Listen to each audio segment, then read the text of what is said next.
All right. Hey now. Is it Wednesday again? It is Wednesday again. Yes, it is. Halenville live on Wednesday, October 19th, 2022. Fruitcake Tony, Charles Green, Neil Daly along. How you guys doing? Charles, what's happening? What's going on, you guys? Hope everyone's doing well. I Yes, had a real busy day at work, and now we get to talk to a really great author and writer. I'm totally jazzed, man. This is really cool. Chris Gill's on the show tonight, and I'm excited. he literally made the mad dash from Oh yeah, work oh yeah. to end in his chair skidded death. I've got my priorities in order. That's all I'm saying. Right on, exactly. There you Excellent. go. Oh, cool. But really, though, you don't have to rush. Yeah, right on. No, I'll turn that down. Neil, how's it going, bro? Good, everybody. I haven't seen everybody in a couple of weeks. It's good to be back. Lots of stuff going on here. First of all, it's freezing. It's been freezing. I've woken up to like 30-degree temperatures every day, and this is October. I haven't had an October this cold in 20-something years. But the next couple of weeks are lined up really good. I've got lots of orders are coming in, which is great. I had a wonderful conversation with our dear friend Chris Locke today. We talked about a lot of things. Next week is Halloween, obviously. And then I wasn't sure if I was going to say this or not, but I think I'm going to throw caution to the wind and put it out there. I've talked to a number of our good, dear New York friends, the John Conklins, Craig Stofkos, Shreddy, all of our New York area guys. And it looks like I'm 95% committed to going to EVHCon in 2 weeks on Sunday, November 2nd, which would be my first time there. And Joe and I talked today about maybe doing a little broadcast of Halenville live from EVHCon. Right on. So Very cool. I just got to let Very one good. more thing in my schedule kind of line up perfectly, and then I'm going to hit the Well, road. so Neil, you need any help with that? You call me, brother. I'll do whatever I can for you. Right on. But I'm excited. It was my first time there, and honestly, I'm kind of the reason I'm choosing to put it out there to the universe right now is because now it kind of forces my hand. I've got to make it happen. Well, So with that said, Neil, do you know who lives merely a half an hour away from there? I don't know off the top of my head. I know I've talked to just about everybody that we know in the area. Paulie Walnuts, talked to everybody. Who are you thinking of? He went last year, and he lives very close. That guy Oh, right there. Right Oh, there. right. Then Brendan is going to be my next call. Hell yeah. You'll actually get to meet Brendan and everything. You're going to meet so many people. I'm really envious right now, Neil.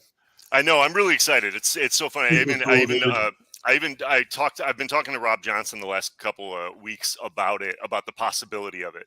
And it's so funny how these people who I've not yet met in person have become friends. Like you call somebody up and you're like, "Hey buddy, what's going on?" And it's just, we have such a great community in the Van Halen, It's the best. in the groups, in the Facebook groups, the chats, all this stuff. Yeah. Halenville Live is such a good community of people. I've probably had half a dozen people, and I haven't mentioned it to that many people, but of the, I don't know, maybe less than 10 people I've talked to, about 6 of them have already said like, "Hey, you got a place to crash. Just get here. You got a place to crash." And I truly believe it. I believe Excellent. everybody would be like, "Dude, you got a couch." It's that's the kind of community we're in. So I just love this group of people here. That's Mhm. so cool. That is Yeah. so cool. That's great news, Neil. It's exciting. That is fantastic. First time. Guys, why don't we? I just cut my chat on over here. I like to do that after. Um, but let's go ahead and recognize the chat before we bring in our guest. I see Sandra is out here. Hi, Sandra. R2, R3 What's going on, locking guys? nut in the house. Right on, brother. Van Halen. Hey, buddy. Sorry I brother. missed you last week, man. I wanted to be there. Ed's in the house. What's going on, Ed? What's going on, Ed? Good Father to Ed. see you. Come on, All man. right, I'm gonna scroll up. Here we Father go. Ed. All right. All right. Ryan Hall is here. Hey, Come on, buddy. Ryan. It's good to see you, brother. Keith Campbell in the house. Hey, Keith. What's going on, Keith? My Right on. dude. Thomas Keith. Santiago. What's up, dude? Oh, yes. Christopher Good to see you, brother. Livesour Right on, man. in the Christopher, house. good to see you, bro. Dan in New Jersey's right behind him. And our Right on, friend Dan. Joe from Right the there, Joe man. Wentz Project TV Yo, you it's go. good to see you, here. bro. Right on, man. Ian's Guitar Shack's here with us Hey, it's great to see you, too. bro. Yeah, Joe joined us this past week on Show Me Your Pick. We did the outfield, and that was Great such show. a fun show. Good Great to see you, show. Joe. Had a blast. I'm still scrolling. Andy Carson, right on, bro. Andy, what's going on, bro? Right Papa on. Blue, Nelson Rodriguez, what's up, dude? Nelson, right on, brother. Simon All just popped in down at the bottom, too. Simon Hey, buddy. Hosford, My man. Simon Hosford in the house. right on. All right, I'm going back down. If you just popped in, please say hello. Lots of people tonight. Look at all the lovely people here tonight. Yes, sir. Yeah. Halloween's coming, Neil. Yes. Question is, Neil, are you ready, bro? That's what I want to know. Oh man, Hey, Adam. You know, I start Halloween see you. shopping, and I'm meticulous about the way I do this. I start coming up with ideas in like January and February, and people think it's crazy, but the reason I do that is so I don't all of a sudden in October have to spend $1,000 on Halloween. You know, I'll start acquiring stuff throughout the year, make it real easy on the checkbook and stuff. The downside to doing that is then by March, I've already changed my mind from what I was going to be in January. Yeah. And then I've got all this other stuff that I just put in storage somewhere. So I've got a ton of unused costumes. Yeah. But Oh, to answer your question, am I ready? I'm never ready, man. Wow. There's always Wow. something I wish I could do more. Well, I was in distress last week. I didn't procrastinate, but I could not make up my mind for anything. Nothing I saw really did I got a costume. Oh, okay. I think I've knocked it out of the park. I'm really pleased right now with my decision. So I'm riding that wave right now. I am ready for Halloween. That's nice. That's nice. There's I'm also- not ready. Uh-oh. No, I know what the costume is, and maybe I'll tell later, but no, I'm not ready. Don't tell. Make it a surprise, man. Mine's Yeah. going to be a surprise, guys. It's going to be. Yeah. You know There.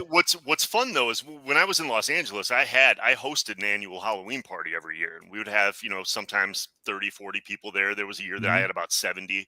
You know, it was like this major house party thing, and then COVID shut everything down, so I haven't had a chance to kind of do anything for a while, and it's been building up.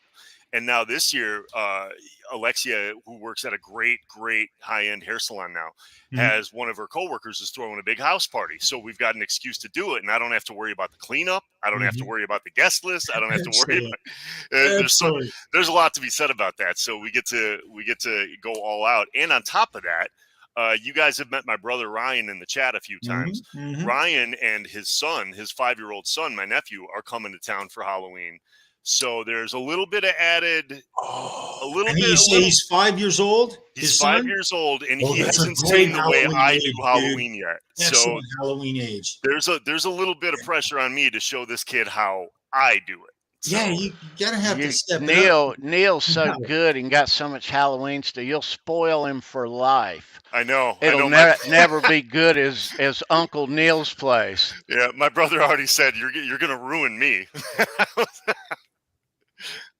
Yeah. So, That's great. That is great, man. but that's going to be a lot of fun to show off for a 5-year-old. That's going to be that's awesome. Oh yeah, good times. Yeah, dude. Halloween will be here soon enough. Those frames I ordered from Amazon all came in, and they were wonderful, man. I've got to tell you, I'm really jazzed with the quality of them and everything. My posters are all framed now. God, I'm almost don't have anything to procrastinate about anymore. I caught up in like 2 weeks. So right on. Yeah. Very cool. All right, kids. Cool. Let's go ahead and bring in our special guest. Welcome back to the show, Chris Gill. There he is. Right there, man. Excellent. Oh my! Excellent. It's There like it your is. own mini me. It is. It is. Just doing a quick mic check here to make sure my mic's working good compared to the Shark Time fiasco. So You sound crystal Yeah. clear You tonight. sound Oh great. yeah, it sounds awesome. Nice Great. to see you again, Chris. you too, Tony. Always great to be here. Yeah, man. Welcome. Thanks. Speaking of Halloween, I got double duty going on because a couple of weeks after that we've got the anime convention going on. So this is the what I'm doing. This guy called Hades from this anime called Fairy Tale. So I've got to work on my beard growth a little bit though. That's the only God. thing. Look at But- that. That's awesome. I've made the pants already, and I've made the gauntlets. I took some some chemical gloves and painted them with rubberized, Nice. aluminum silver. Excellent. Are those Nice. flames coming up the pants Those legs are right flames there, coming guys? up the pants. Yeah. Oh, That is that's so awesome. Nikki Six. That's Oh awesome. yeah, he's a pretty rocking dude. He's a total badass, total bad guy. So I figured that's a good thing for me to do. That's Right great. on. That's You know, So that man, would be my- you'd look really good with a patch on your eye. You should wear that more often. Yeah, I know. I've got it upstairs, but yeah, it might be my new look. Who knows? That's awesome. Good Well, maybe deal. you're talking about EVH Con because maybe Oh yeah. maybe I'll either show up there as that or maybe my samurai regalia. So one or the other. Yeah. Yes. Speaking of EVH Con, it's a great thing that they do up there, Neil. Yeah. Yeah. And it's bound to grow, and that's coming up next month, Yeah. Yeah. It's 2 weeks. 2 weeks. It's 2 weeks. Sunday, November 6th. Yep. the 6th. Okay. And I'm really excited. And I think everybody that I've talked to is really excited because, COVID kind of, I guess, impacted it wasn't, there were a handful of people that showed up, but it just wasn't what they wanted it to be or expected it to be when they launched it, 5-6 years ago, whatever. Mhm. So I think a lot of people are itching to get there and play, and I'm going to bring some guitars. I'm going to bring some of Right my on. builds, and I'm going to get up there on stage and, let's have some fun. Did you say you're going, Chris? I'm going. I will be there. I'll Right be my on. first one. Yeah, You heard it. I'll bring some books, and I've got a surprise for a select hand-picked group of people who will be there, but I can't say anything about it. So, Yeah. so Wear the Yeah. eye patch. yeah, I'll wear the eye patch. I'm trying to find my my samurai photo here. I've got so many damn photos. Oh, where is it? Yeah. So Joe Suma at Yeah. Greenwich Music, and if you're listening, thank you, Joe, so much for doing that, dude. Absolutely. Yeah. Yeah. Yeah, I Here we just go. think I think specifically though it would be even if we just get a half hour of it or something, if like Joe and I can not Joe Shreddy, if we can get do a little bit of a live stream for our people, we'll tune in because I know like you guys have tried to do that in the past, and for the one reason or another weren't able to kind of get exactly the broadcast you guys wanted to, and I'm not going to point out names, but we're gonna make sure that we do something. Cool. Yeah. Very cool. We did. Brendan went live last year. That Up is there. Oh, badass. dude, Yeah. that's absolutely badass. God. Oh my God. Oh, that's great. Full on samurai. So that was Yes. last year's. Full on. Full on. Yeah.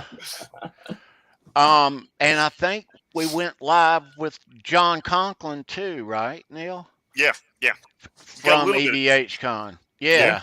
Yeah. Right. A little bit with him. I want to one thing I'm looking forward to, and even if I can't broadcast it live and everything, I want to just film people playing. I want to. Yeah. That's the thing I'm most excited about. Just the open jam of everybody getting It's up a there. great time, man. Yeah. I mean, having never gone, everybody in the room. Yeah, that's the weirdest thing. I'm gonna have people coming up to me saying like Neil, and I'm gonna be like, hi, But and then they'll mention their names, and I'll be like, oh yeah, of course. But it's just such a. I mean, you guys know this. I'm brand new to this is going to be my virgin trip there. So this is, What's up, Jay?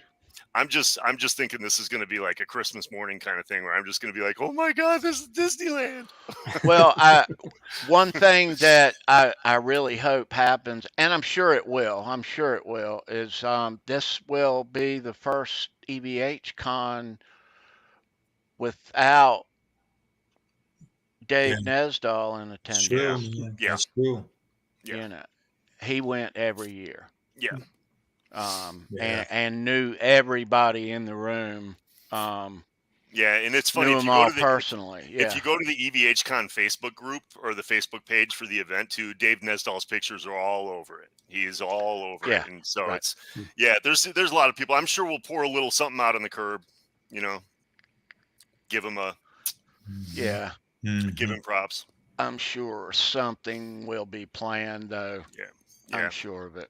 Yeah, it's so. I mean, I guarantee you, somebody will even speak about it. I'm sure there'll be, you know, somebody will give some words, give props to his wife Desiree and everything. Yeah.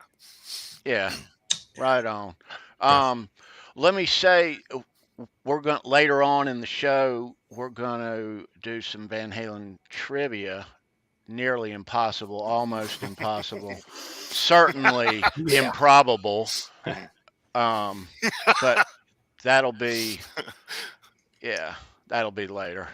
We'll get to it, and we're going to give someone the last FairWarning After-Show. Wow. The last one. And don't stick it on your jeans. No. That's the last one. Wow. Yeah. Excellent. But that'll be later. Yeah. Yeah. So Adam, or Chris, I'm looking at the chat. I am curious to hear Charles's take on the audio book. Charles is a big fan of audio books, and he's got the skinny on yours and all of them. Cool. And I got a great T-shirt guy. All right, I just want to throw that out there. Yes, you do. Yes, you do. Seriously. So I've had a chance to digest this book in audio form for quite a while now. It's been out. It's done in a very professional format. Brad Tolinsky is basically I guess you would call him the narrator of the story. Is that the word you would use for it, Chris, or is there another word that would?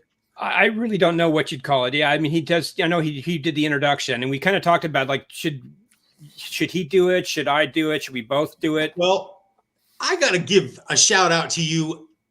In a way, I wish I didn't have to. I so badly wish that you had been on this audio portion of the book, because I listened to you so much on different YouTube channels for the last couple of years now. I've gotten to know you, and you're missed in my world from being in that book. I just wanted to say that. Yeah, it was something that it was a weird thing because I wanted to get involved. I mean, part of it was I just, I had the book, but I had all this other stuff going on, so I didn't really have quite the time to after I got the book done, to go and turn around and do recording sessions for an audio book. Well, it's 10 plus hours of audio in an audio book. Yeah. It's not a small listen, but you see, I work a lot and I do a lot of driving. And so audiobooks are like an escape for me. And I've, recently I've gotten into a couple, and yours is one of the main staples. I've listened to the audio form of this book about 3 times total now, I would say. A couple of chapters more than others. There's a chapter at the end of the book called The Whole Truth. It's nearing the end. Right. It's brilliant. It's brilliant. And every chapter in this book has its own thing. The book builds differently when you listen to it, at least for me. Everyone's experience is different when you're listening to an audio book, because you're not tied to the page. You're not looking at the words. You're looking and living life while you're listening to it. It's a lot like watching television are listening to the TV when it's on while you're doing other things. Sure. I had to multitask while I did this. The way the book breaks down Edward's life, it does it in different ways. It does it with what they call musical interludes, which are in between several chapters. There's about 10 of them. I believe 9, 10 musical. I may be off by a number or two, but there's several, and you can't go 1 or 2 chapters without hitting one of these. Mm-hmm. They vary in length, but they're relatively within 30 minutes, typically in the book. And they go from everyone. They do actually 2 musical interludes, one early with Michael Anthony at the very beginning, and then it does another one towards the end. And it's interesting. Just you could take the musical interludes in this book. You could break down each musical interlude, and they do Gary Sharon. Mm-hmm. Okay. They do Wolf and Eddie. They do, oh my God. They do Vai. Oh yeah. They do Steve Vai. Yeah. And when you listen to the guys talking about their experiences and how they're tied into the story of the history, which we all have heard. You know, once you've heard this is what happened at this time, it might have been Eddie's hip giving him problems, or it ties you into it from different sides of that mountain. And it gives you a different picture of the same story through someone else's eyes. I went into this book, Ray Daniels, Alex Van Halen's brother-in-law, I believe it is. Is that correct? Brother-in-law? Yeah. Ray Daniels. Ray Daniels. I'm sorry. Yeah, Ray Daniels. Yeah. So he's the brother-in-law. There's certain things about that relationship that come out in the book. Yeah. And where it can be considered negative, like by Sammy. Sammy didn't dig it. He figured he would always take the Van Halen boys' side on everything. The book talks about that in detail. It not only talks about it from Daniel's point of view, but you hear about it from Edward and Michael and Sammy. You hear about it from different sides of that mountain. And so you get this picture that is real expanded. It gives you a lot of information, and it gives you a lot of emotion from all these different people telling their story. And it's funny because not any of them tell the same story. Not one of them say the same total story. It's all completely different, like playing Password in class when you were a kid. Literally. And so my take, first of all, on this book is it is absolutely brilliant. I call it the New or Old Testament. I've said it several times. You can take your pick which one you want it to be. We've all been fortunate to have Steve Rosen's book drop. We love Steve like we love you. You are the boys. You guys are the boys from the beginning. You have information and lived life with Eddie to a way that we all envy, to be just brilliantly honest. I envy the hell out of you, Chris. You lived a life of a few men, and it's pretty freaking awesome. You were a whole lot better looking back in the day. I'm just going to say that, That's true. That's true. We've both aged a little rough, and it's cool. But you haven't seen Michael's eye patch on yet. Well, it's interesting because there's a musical interlude in the book that is between Eddie and Wolf, and it's brilliant. If you haven't heard it, if you haven't read it, you need to read it. If you want to get the audiobook, you can listen to it. And you did a 2012 interview with Wolf and Eddie that I told you before, I think is one of the greatest things you've ever written. It gives a look into the father-son relationship that is just extra special. Well, it's the same in the book. The musical interlude between Edward and Wolf gives you the same vibe. It puts you in the same place as it should, I can go on and on about this. Cool. Book. Well, I want to add to what you're saying, because one thing we had is that we weren't really sure about rights. And also one thing about the book people don't realize is that a lot of the interviews are actually, the segments, why it's not a typical like reprint of the Guitar World interviews, is that these things are culled sometimes from several different interviews. Sure. There's times where I talked with Ed about the first album, you know, anytime I got the chance to talk with Ed about the first album, I usually threw in a question, you know, so I culled a lot of those pieces and put them all in the section on that, you know, and similar things. And some of that stuff's mixed in with Steve Rosen's work that he did on the early days. And you give him shout outs 2 or 3 different times in the early portion of this book. Oh, yeah. Yeah. Definitely. And Vic Garbarini did a really in-depth, you know, kind of a more of a psychological interview with Ed around the time of, you know, Sharon Van Halen 3. Yes. Yes. So, which that also gives a brilliant look into the evolving Edward Van Halen. You know, his life was a whole lot better when he was in the early years, when everyone was kind of in a shambles and they were allowed to do what they wanted to. And that reckless abandon for what they were driven to do was allowed to just go. That's when Van Halen was the best. That was their greatest time. We saw it at the end of 1984. Well, there was Ed. I mean, I don't think Ed ever really stopped being brilliant. You know, that's the thing. And gosh, I don't want to say too much, but I have heard some unreleased stuff just recently. And it's just like, oh my God, you know, people need to hear this stuff. It's just like, I mean, he was pushing the envelope. I mean, I hate to say it was great that he got together with Wolf and they went and dug through the old, you know, material and to do a different kind of truth. But to hear the stuff that Ed was working on in between that period, the growth, you know, and the progression of him as a musician, it's deep, touching stuff. And are you referring to, because what I was back to, just to back up for a second, when I was talking about 1984, that whole vibe of 84, I was also going to mirror it with 1995. And when Balance came out, it was a repeat, literally. When I'm reading it, I'm feeling the same things that I felt when they fell apart at the end of 84. And so the Roth era holds true to me. I watch, and I really didn't dig Sammy at the beginning. I was one of the Roth camp people for a decade, although I've come around. Those people who are Roth, who are Sammy people from the get-go, the ones who experienced Van Halen for the first time through Sammy Hagar, they experienced the same downside and drama and negativity that I experienced. Yeah. 84. Well, that's one thing I said about poor Gary Sharon, man, is that he could not win, you know, because you had, you know, they had gotten rid of Sammy. So the Sammy fans were pissed off. They temporarily brought Dave in for a nanosecond, you know, when he was gone, that pissed off the Roth fans. And then here comes Gary Sharon, you know, who's one of the nicest, most sweetest, most humble people in the world.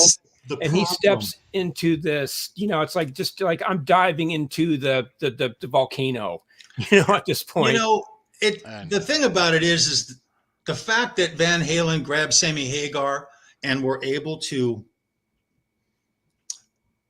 have lightning strike twice and be successful with 2 completely different bands. To expect to do it again with a guy who was literally, Eddie loved Gary Sharon. He treated him differently than he did Dave and Sammy. Oh, yeah. And your book brings it out really well. Chris, your book brings this out about Gary Sharon. You'll get an idea of what a great guy he was. He had a work ethic. He had a wonderful work ethic.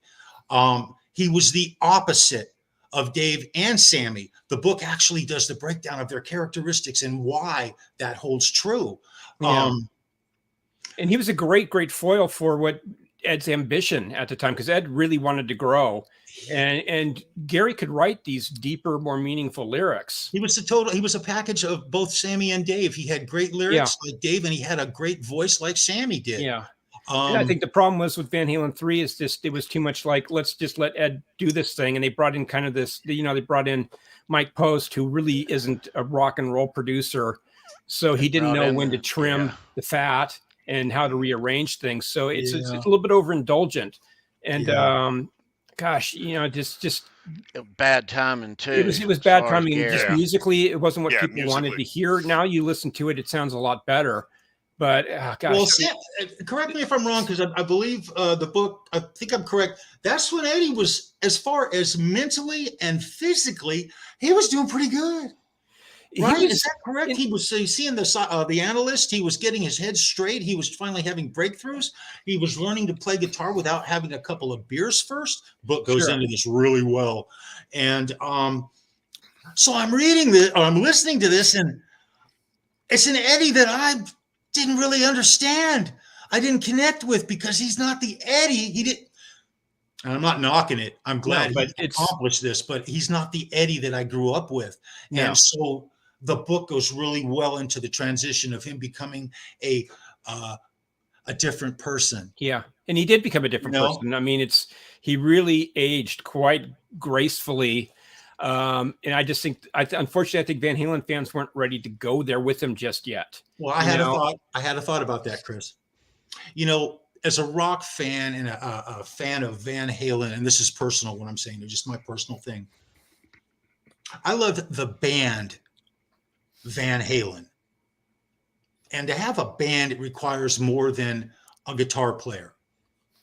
It requires to have the whole band. And the package that I fell in love with, and the greatest band on the planet as far as I was concerned, and arguably at that time in '84, they were the greatest band in the biggest band in the United States easily. Mm-hmm. Yeah. And you can argue about the world, and that's a good argument as well. They were the biggest band in the world. No, but let's be hypothetical. Let's just all this drama and all this, and Gary and Sammy twice, and let's just dream that, let's say that Dave never left, that he actually did come back a couple weeks later. No. Let's just say that he did, and they marched through history like Mick Jagger and the Rolling Stones have. You know, I mean, how cool is that? Yeah. You know, what would have been? And what you just said there is kind of what is the that's my bummer. That's my bummer. I was depressed when Sammy joined Van Halen. I really was, because I lost the Red Rocker. I was a Sammy Hagar fan, and they called him the Red Rocker to try to carry that, but it wasn't. He was different. It was Van Hagar. They weren't Van Halen anymore. They were Van Hagar, to the point where it caused so much turmoil between, and correct me if I'm wrong, I got a lot of this from your book, Chris. By 95, they hated each other, to say the least. They didn't see eye to eye on anything. And it was the romance was over. I think it was just Ed was ready to move along, and he just, I mean, that's the thing. I think Ed was outpacing everybody at that point. I think his creativity was going off in this other direction. Mm-hmm. And, you know, by that point, Van Halen kind of became this ball and chain sort of to him. He loved it. You know, he loved Van Halen as much as anything, but he also wanted to do stuff outside of Van Halen, but he really couldn't. And he never really wanted to put out a solo record either, though. That's the other thing. It was that's kind of what mystified me more than anything. Is Ed, I asked him even back then, maybe one of these days I'll put up the segment where I talk with him about why don't you do a solo album? Please do. You know, and he just, that was, Van Halen was kind of, to him, was like, that this is my band, you know, but I think he wanted people to follow him, you know, and he hated the process of putting a new band together like anything. I mean, that's the other thing of it, is just like he hated all the drama, and he hated bringing in new people. And but at the same time, though, he liked working with new people. So outside of the band, you know, another thing of your book also points out really just blatantly, and it's obvious to us, I guess, when you think about it, they never really went through any kind of a vetting process for a lead singer ever. They never brought in 6-8 people to try out and let's see these. Never. And those are points in the book that management seems to point out in the book. Management, you'll hear the management talking about it in an interlude, and they'd be like, you know, they brought him in. They said, man, we like you. They talked with him for a minute, maybe come up with a song off the cuff like they did with Gary. They made up a song within the first hour they had been together. Right. And that's how they rolled. Well, that is so Van Halen. I mean, it really is. But at the same time, it makes no sense. Ed just, he had to gel with somebody, and it was instantaneous with Ed. You know, it was just one of those things. It's just like his relationship with Valerie. You know, they instantly fell in love with each other. Yes. You know, I'm not anywhere near the level of a member of the band or a Valerie Bertinelli or anything like that. But I got along well with Ed just from the instant we first met. You know, first time I talked with him, it was just, there was a bond. You know, and that's something I think Ed really liked. was people that, if you connected with Ed, he brought you in right away, and he didn't want to deal with all this other BS. He didn't like bullshit. He didn't like any bullshit, and I think with Gary, that was just the thing. It was just like with Gary, he just liked Gary from the get-go, and it was just like, what was the story? Gary, he pulls up and him and Alex are waiting outside, and he gets out of the car and he's got on shades, and Eddie pulls his shades off, says, "I just wanted to look you in the eye first." Yeah. That's very much the kind of guy Ed was, That's, excellent. Yeah. And he wanted to look, he could look right into your soul. That was the kind of the thing. He just, no fakers, man. That was just the thing. I mean, God bless him for surviving in Hollywood as long as he did, Unbelievable. Yeah. Chris, if you're a Steve Vai fan, you should listen to the Steve Vai interlude. It is absolutely special. He says things that are, I've heard him do a couple of interviews over the years where he talks, somebody had asked him about Edward Van Halen. And there was a period of time when he had first got on the road with Roth, and the media was all over it. And I heard an interview where he's, justifying why he's eligible to fill the shoes that Eddie used to have, essentially, the way they word it. Right. And he's held his own. It's a very in-depth, there's a lot of meat and potatoes in this musical interlude, and it's early on. It's right about the middle of the book, I believe. Yeah, well, it's basically right before it's at the transition between to Sammy. Yeah, and it goes into talking about, and it goes in deep for the nerds. He starts talking about the Floyd Rose. He talks about his contribution, Steve Vai's contribution to the Floyd Rose, and I forgot about that. But instead of dive bombing, he was sort of playing with the ability to pull it up like Dimebag did. Right, and play melodies. And so it's very interesting to the guitar nerd. It's very cool. The way that the book breaks down Michael Anthony's relationship with the entire roller coaster that poor guy went through. He's the most solid work ethic, took more shit than anybody else. You never really hear about it, but Michael Anthony was a rock. And he deserves a whole lot more credit for shit than he gets a lot of the time. Yeah, well, you brought that up. So it's the chemistry. I mean, that's the thing. People have their band members that they like, and okay, so he played bass and whatever, but in background vocals, but he was a personality. He was every bit as much as he's like, the carburetor or something like that. Part of the band. He may not be the crankshaft or the pistons or whatever, but he's the carburetor. They're feeding the engine. Yeah, well, everybody has their place in a band and a group. I mean, Roth, he was a good speaker. He had a PA. His dad had a little money. A lot of money. A little money. Just saying.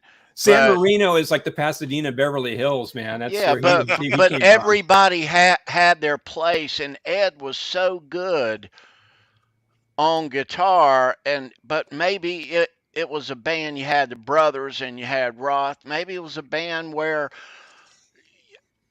the bass player did need to be a little quiet, and I don't mean that in a bad way. You can't have 4 alpha personalities. No, right. It just won't work. That's right. It just won't work. Well, in chapter 4, On Fire, I believe it is chapter 4, where Eddie is talking. It's a very blatant interview. You guys don't pull anything. You quote him verbatim. And he says some horrible things about Michael Anthony. Yeah. Basically saying he had no work ethic, that his contribution to the band was nil, and he got a home and a really nice car for doing nothing. I'm just giving that's almost verbatim. Ed, at that point, that was a very early interview. That was actually taken from Rosen's interviews with Ed. Yes. And Ed was just not in a good, a lot of those interviews Rosen did with Ed, they were both very heavily inebriated. So a lot of stuff really they let loose. And I think Rosen kind of pushed him on some stuff about Mike. I don't know if Rosen particularly liked Mike either. I don't know. That's for him to say, not me. But, but Ed was feeling, I understand where Ed was coming from too, though, because this is like, around just after he had built 5150 and he was up there 24/7 working, and he was writing all these songs and he had this amazing, huge album out. And it was Ed's major accomplishment. Yeah. And yes.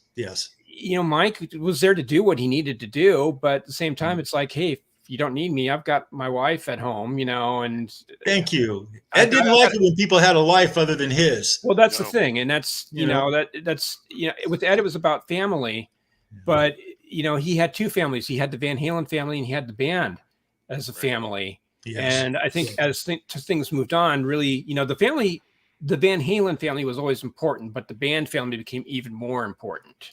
Yes. As his time moved on. Yes. And he did have very high expectations. I think he felt a little bit resentful that, man, I've written these songs and, this is crazy. We were just talking with someone the other day and it's like, yeah, I kind of forgotten this, but just something to really think about. David Lee Roth, Mike Anthony, Alex Van Halen, and Eddie Van Halen all have credits on Eruption. The song Eruption on the first album. It's Eddie's solo showcase. The same thing with Spanish Fly. But I understand why bands do this because this is one way of keeping peace. Because when you have one band member who's making all the song publishing, they're getting mega rich, and everybody else is kind of like coasting along. I think they overreacted with Mike. Maybe they felt that he got a really good ride on the first 6 albums. And then they decided to cut back because when they cut his portion of the merchandising and everything, it's like, okay, that's really not particularly fair.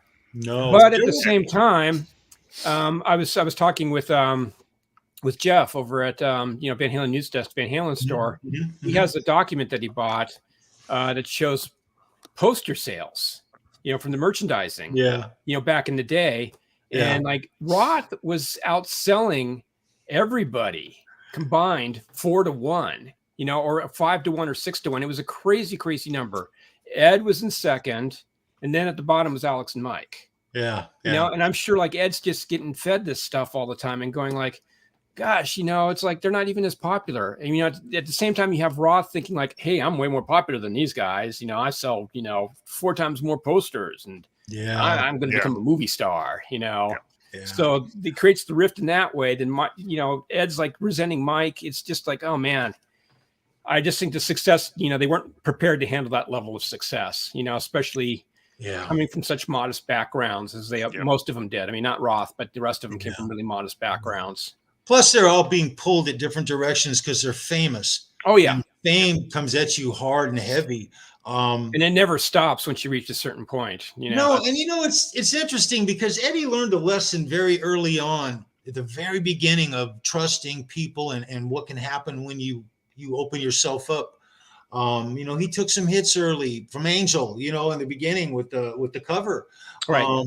They screwed him. Tried to anyway. They tried to. It never came to light. And they almost did it. Had he not had a bunch of great people behind him who were privy to it, he wouldn't have got it. It would have been gone. And as I read this book, it becomes very apparent to me that this entire band's existence from beginning to end is just a roller coaster ride of events and circumstances that were held together by just a massive variety of people. And as he would give, he had to trust people. And there's times through this book where you see him, he's trusting this person now. He's dealing with this person, they're dealing with him, and how that interacts. And it keeps going on and on and on. Edward is the constant theme in this book. And everything in this book revolves around his life and his world. But this book gives you a really good view into his shitty side, things that he got fed up with, his reality, the real person he is, the way he reacted to people who maybe took advantage of him, or people who just he didn't gel with, and the way he just dealt with them. He didn't want to be an asshole to anybody. No, he definitely didn't. And that's one thing that people don't understand. I got a lot of flack sometimes because people thought that some of my interviews with Guitar World sometimes were just some softball questions and stuff. And there was times where I did get into stuff with Ed, but a lot of people aren't aware, unless you read the tribute issue, that my tribute to Ed that I wrote after he passed away in Guitar World.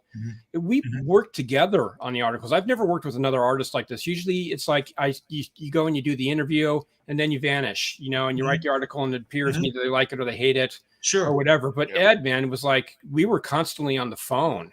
Like the interview was only the first stage. That was like, that was like doing the rehearsal almost, for the album. This explanation, Chris, of what you're saying right now just goes to show you how many layers there are to his life and the person of Edward Van Halen. Yeah, and it wasn't simple. It wasn't a control freak thing either, and I actually appreciated it. And I appreciate, because I've had the same thing just recently with Matt and with Matt Bruck and Wolfgang, because you get together, you talk, and it's just off the top of your head. And sometimes you forget details. Sometimes you don't explain something as clearly as you could, so we would go through that because Ed really cared. Like he cared about the Guitar World audience more than anybody, so we collaborated, and we would throw stuff back and forth, but at the same time, there'd be stuff he would say. And then he would just decide, like, if it's something about David Lee Roth, and it could even be a compliment. And there'd be times where he's just like, just cut that, take that out.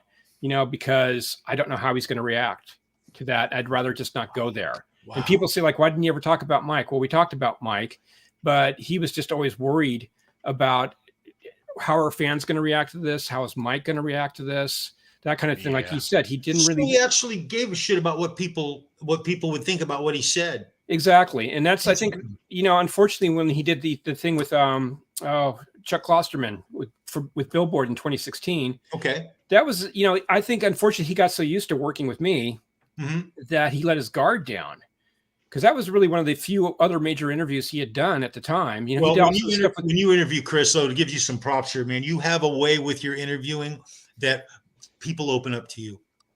Well, that's what I try to listen to people and, let feel them safe. Exactly. And feel safe. Yeah, exactly. Yeah. And I do a little, not to get into weird, but I do a little role playing. I kind of become, I change personalities depending on the person I'm interviewing, just to try and gel with them, try to figure out, what do they like.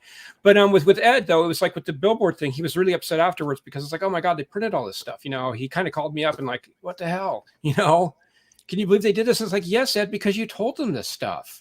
It's like, you don't have the filter that you have with me, with these other people. I think the guy with Esquire respected it enough. I don't know what all he told him. There was some good stuff in the Esquire interviews that he did, where he opened up a bit. But, with us, I think for some reason, the Guitar World audience always kind of freaked him out a bit. And he reacted to them more than anything. And he was just like, gosh, I just don't want to piss these people off. Yeah. Yeah. And it may have been part of the era he was in at that point in his life.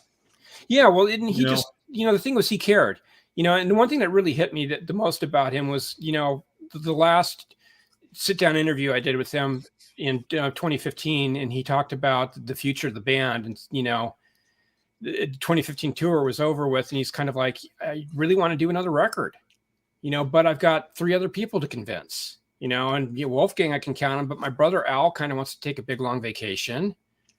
Yeah. Roth disappeared. I think he went off to Tokyo immediately after the 2015 tour and just vanished. They couldn't reach him.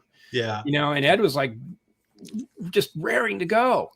Yeah. He wanted to do another. I think he really wanted to pick up and finally do something a little bit more along the lines of what he had been progressing towards in the late 90s, and that he had picked up over those intervening years when he's alone at night in 5150, noodling on stuff with his cellos and his pianos and his various instruments, his various guitars, and everything, and writing and recording ideas.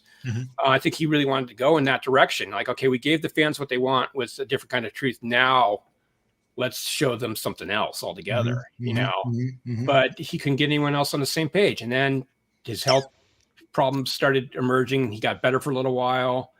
Then he got sick again. Then there was talk about getting together with Mike, 2018. Wanting to do this tour, and it wasn't the kitchen sink thing until that was like the last ditch thing. That was like basically like, oh gosh, we don't know if Ed's going to live any longer. Let's try and get everybody, But Ed really wanted to give, he knew, he wanted to make music with his son, more than anything. So that had to happen, and it happened, for a good long while, a good 10 years basically that they had. But then it shifted to like, okay, let's really give the fans what they want. Now we're going to do the full classic Van Halen lineup. You know, if he had lived longer, I'm sure there would have been a Sammy reunion again, you know, and then who knows what. But it was just crazy, you know, just those last 5 years of his life where he was this push and pull, you know, just Hey, Janice. outside forces were keeping him from being what he wanted. Yes, yes. I do want to mention, because you're talking about the book, and I wanted to put, you know, that was part of the problem of why we couldn't put Ed in his own, from our own recordings, is because these interviews were culled from different sources and put together in chronological order. So there was that. I mean, the 1984 interview was pretty much mostly my stuff from when I sat down with Ed and did a deep dive into that. But you know, a lot of the other stuff was pulled bits and pieces, especially those you know, the first album, and then, you know, after that, the whole, you know, second through, you know, Diver Down thing, you know, it was just, that was all pieced together from numerous, you know, interviews I'd done, and also from Rosen stuff, and put together. So we couldn't put all that stuff together. In Rosen's case, we didn't have the tapes, you know, so we couldn't do it. Sure. But I am hoping, you know, via my YouTube page, which I just started up, to start putting up clips, you know, audio clips that can be read in his own words. We'll be watching that. Would be gold. Have platinum. It'd be awesome. Yeah. So Let me ask you this. A little insight, and you can hear his inflection, and you can hear him, you know, in his own unedited words too. Because that's the other thing, you had to edit stuff. We had to make, you know, a 21-year-old Ed and a 50-year-old Ed sound like the same person too. So right. So to turn the corner a little bit, so how was it decided whose voice was going to go on the audiobook? That was the book publisher. Actually, they have all the experience with that, so that's kind of their realm. So they picked some people. You know, we had some ideas, but we weren't really too adamant about anybody really. So they pretty much, that's their gig. You know, so we just kind of let them go with it. So we had no say or anything. It was just, but it was kind of like, you know, we heard the guys and like, okay, that's cool. We can live with that, you know. It was really well done. You guys made a great decision. It's great. You can get into you can just get into the rhythm of all of and the greatest part about it is you come back to those voices, and if you're 3 or 4 or 5 chapters in, you're there. You're in that world, and you remember the way the book builds and brings you from chapter 3 into chapter 7. You're still, all of the stuff, whether it was good, bad, indifferent, that you've been reading about, is all building, and you'll actually put yourself into it, not as a character, but in your mind when you're reading it. You say, you know what? Like, there was a period in there when he was dissing, when I was talking about Eddie, and I think it was chapter 4, we was just blatantly really saying some just horrible things about Michael Anthony. And at first I heard them, and I love the fact that I get to see Eddie be a real human being, get pissed off, get mad, give an opinion. It might not even be right. He might just be angry. But I'm glad I get to hear that. That's awesome. But later in the book, I believe it was around maybe chapter 7. I forget exactly where it was, but he's talking about talking between Sammy and him, and they made a reference to Mike and the fact that his input on that particular album was very important, and so he'd come around. You hear both sides of it. You understand that you're hearing Eddie at the moment in that particular chapter, and his opinion and everything that he's living changes as he evolves. Oh yeah.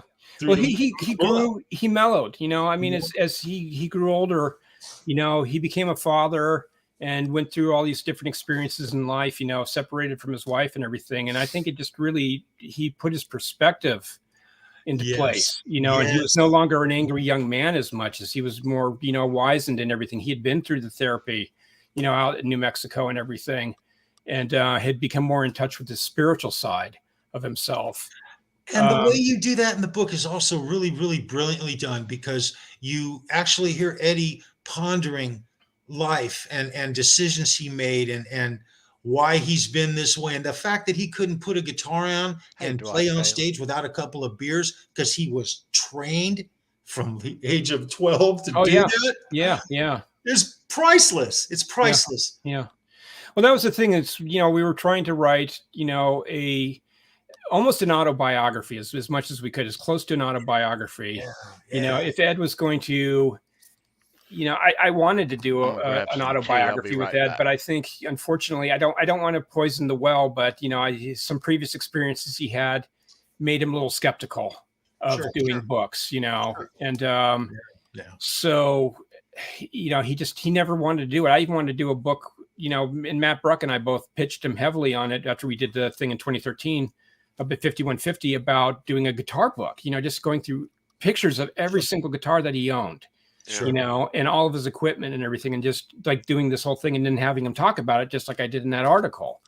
He just was like, nah, not really interested, I'm like, yeah, dude, it's like, it'd be no work for you.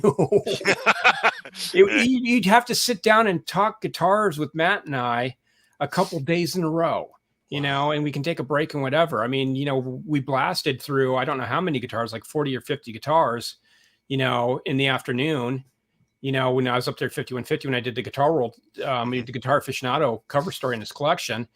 It's like we did 50 then. It's like, I mean, how many guitars are there? Maybe 500, 600. I don't know. But it's like, break it up over a few days. We don't have to do them all at one time, just when you feel like it. And I mean, he had no problem. He loved talking about them, and he had a story about every single one, But he just wasn't interested. He was like, nah.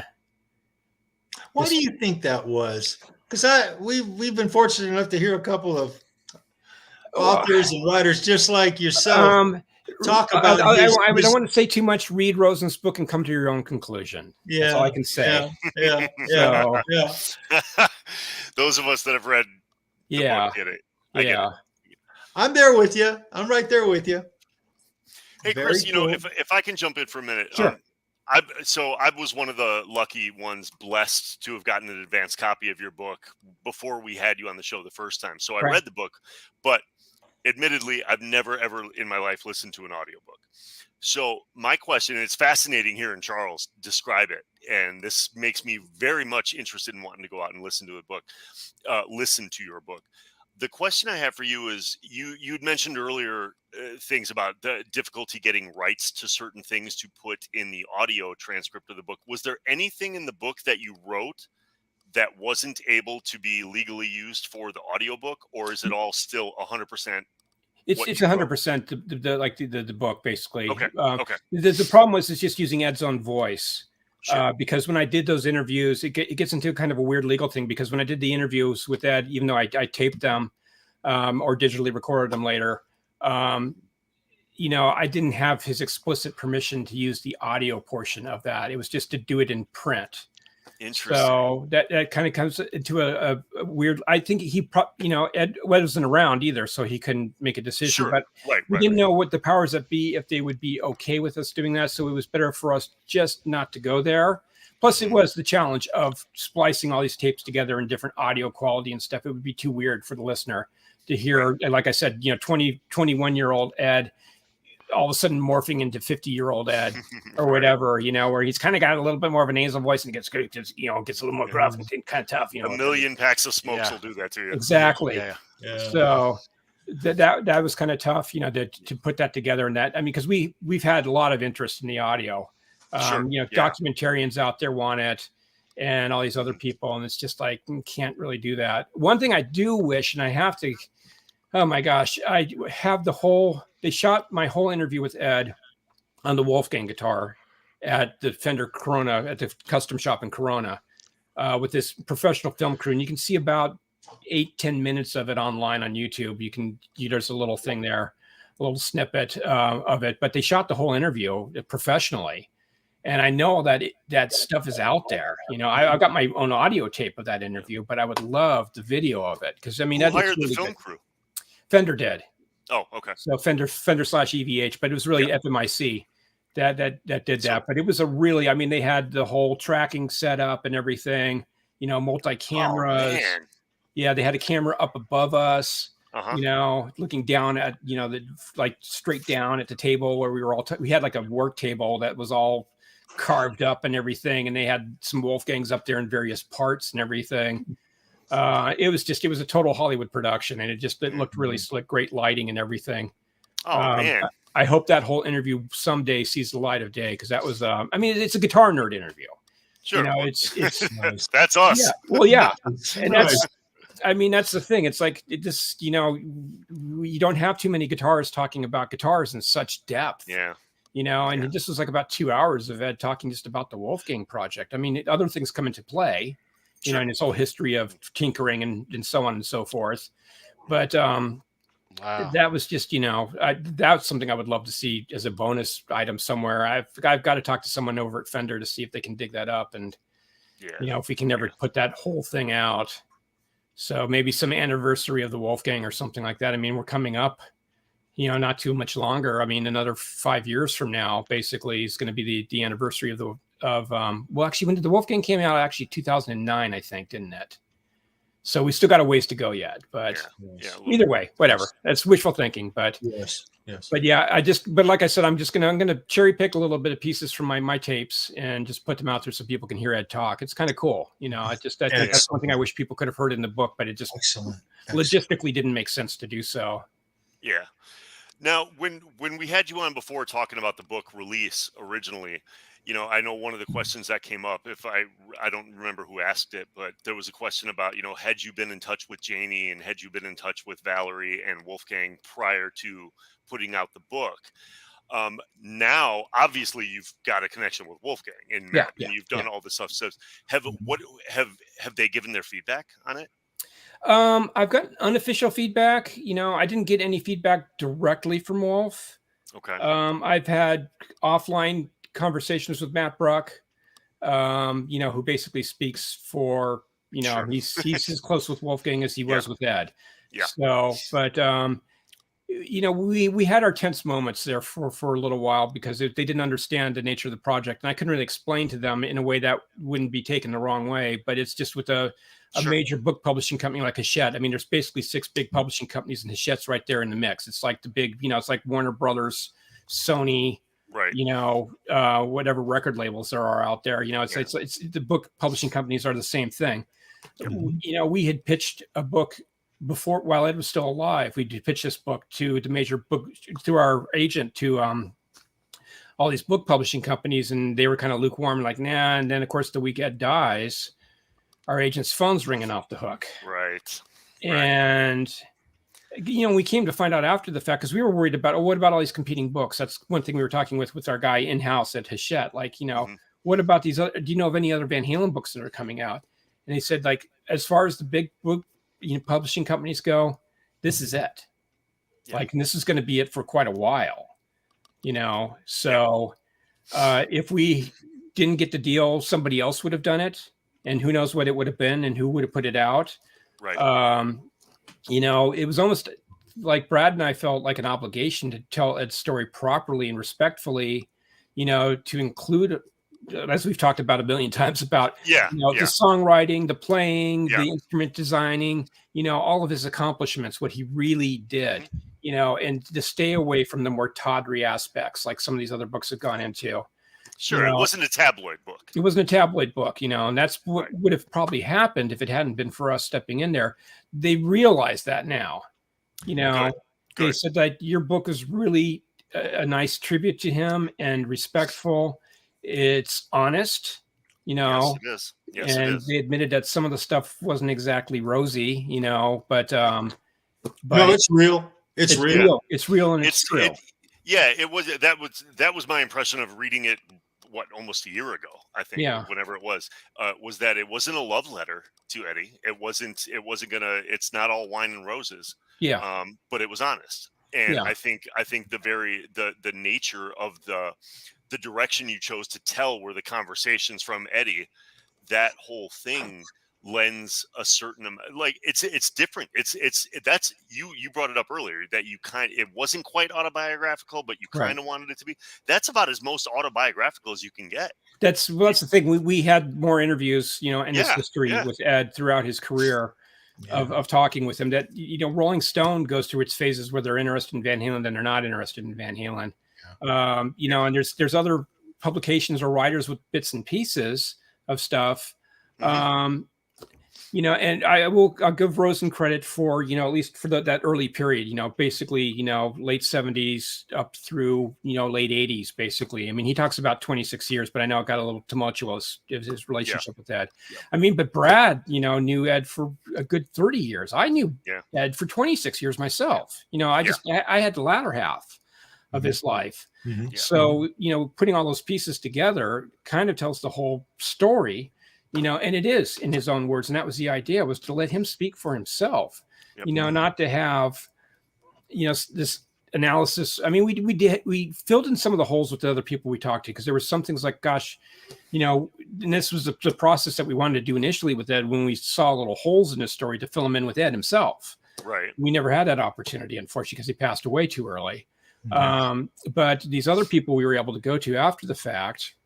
And some of the people we'd interviewed, like when we interviewed, the interview I did with Ed and Tony Iommi covered a lot about the club years, actually. There was a lot of really cool stuff about the club years that you didn't get from those early Rosen interviews, because those were more focused on, the first album and later. He didn't talk too much about the club days. Right. But, when he was around Iommi, they kind of both got together like, oh, man, remember when we did this, remember what it used to be like to ride around in a van and have only $20 in your pocket, and they both got off on talking about their kind of pre-fame days. Sure. So that covered that really well. Of course, the conversation with Ed and Wolf was just a great for that chapter. I mean, that was, I love that interview, because it's extra special. It's special. Yes, it is.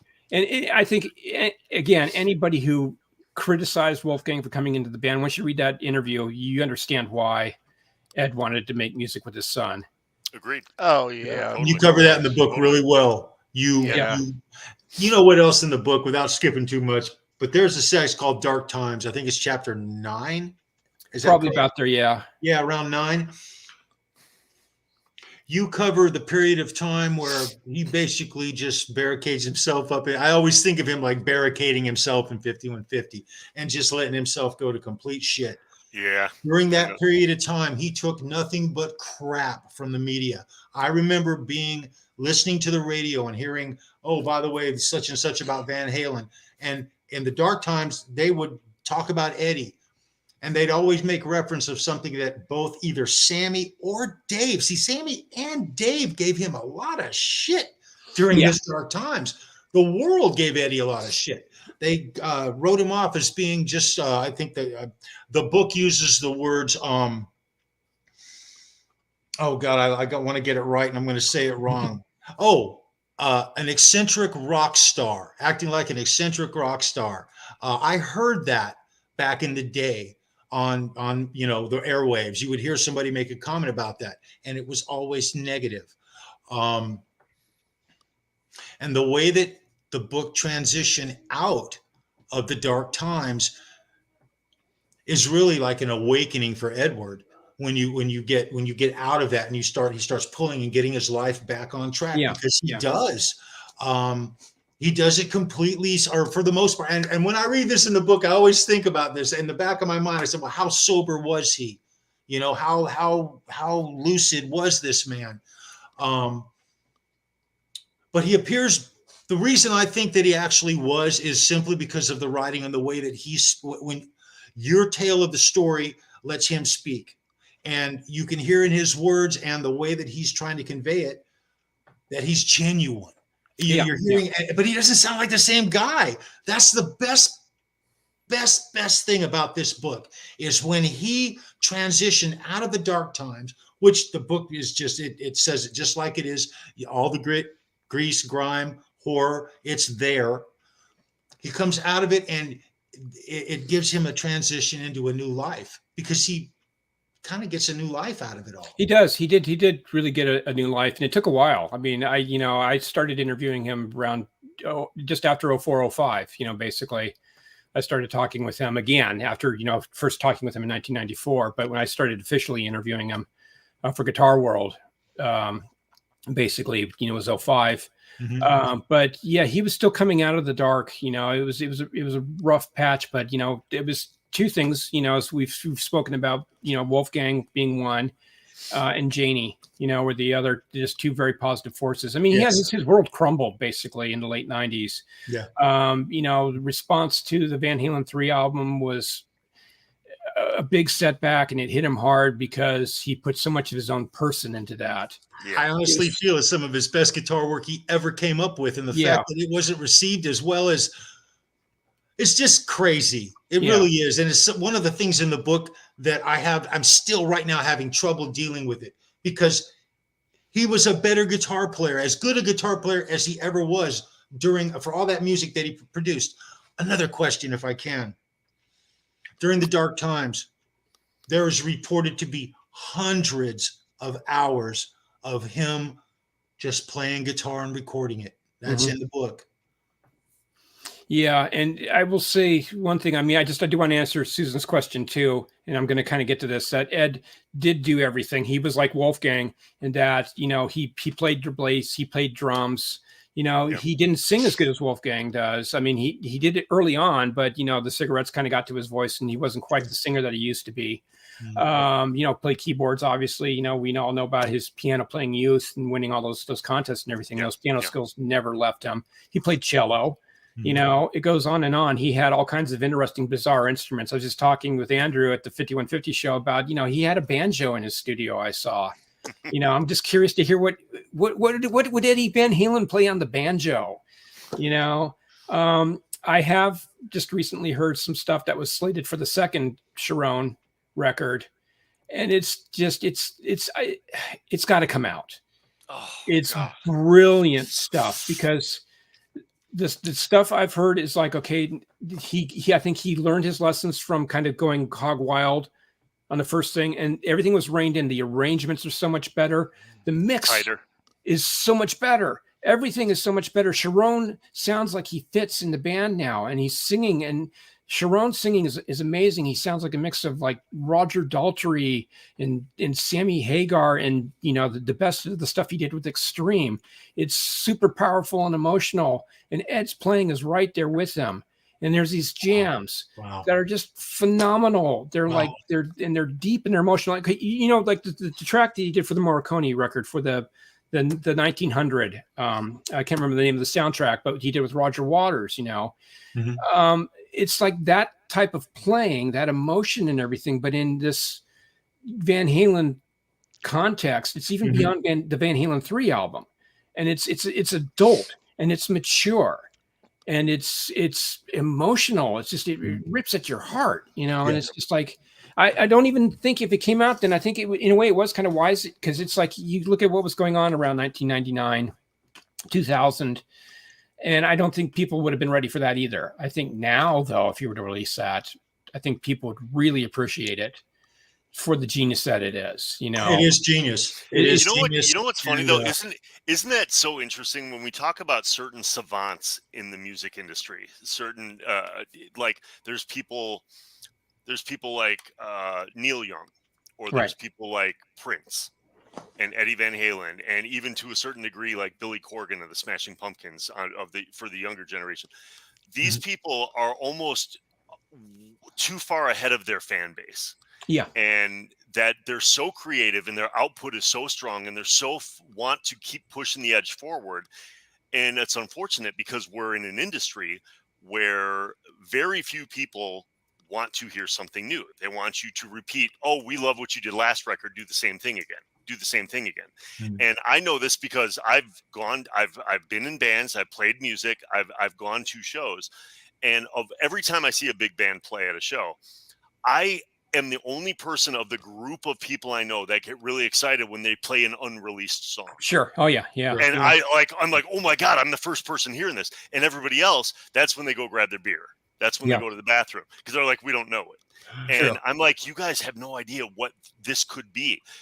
You're missing something brilliant and transcendental and all these things. And I feel like, so to go back to, what you're talking about, like the Van Halen 3 thing. Yeah, Eddie was very self-indulgent at the time because he didn't have anybody reining him in. Yeah. But I love where he was going and not just saying, I'm going to repeat the same thing. He's, as an artist, the artist, the rock star wants to keep doing the same thing that you do and keep being famous and keep being on the cover of magazines. The artist wants to push the envelope. Yeah. And but, Ed had often brought up about his appreciation for Peter Gabriel's solo album since the mid-'80s. Yeah. And I think with the stuff that I heard, I think he was getting to that level of maturity, of this stuff that hits you on a different, it's not so visceral. It's more intellectual.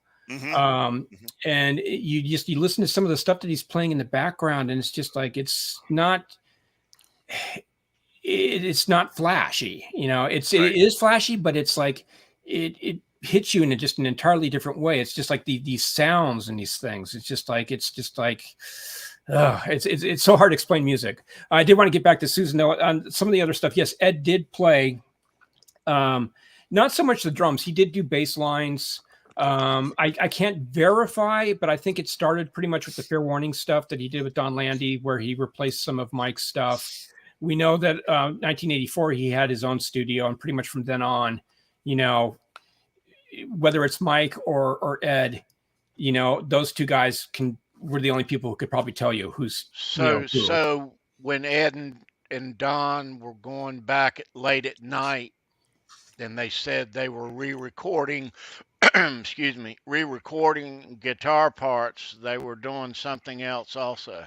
Yeah. So they were just, that little, the Terror Twins were just forming their little bond there. And, that was just, I mean, that's, again, it's the work ethic, it's a good excuse though. Ed had a great work ethic, re-recording stuff late at night. Wow. I was like, Kobe Bryant, he works and out no one's around to tell him no, and and then I think they went back to the old way of doing things on Diver Down, and Ed wasn't happy with that. I mean, he was happy at the time, but I don't know if that was just part of being I think he probably was happy with Diver Down, at least when those interviews done at the time. As time progressed, he kind of grew. I think even probably not even maybe a few weeks after the album came out, he started to go like, I don't want to do that again, Of course, the light bulb moment, as we mentioned in the book, where he goes to, to Zappa invites him over, with the prospect of producing some music for Dweezil.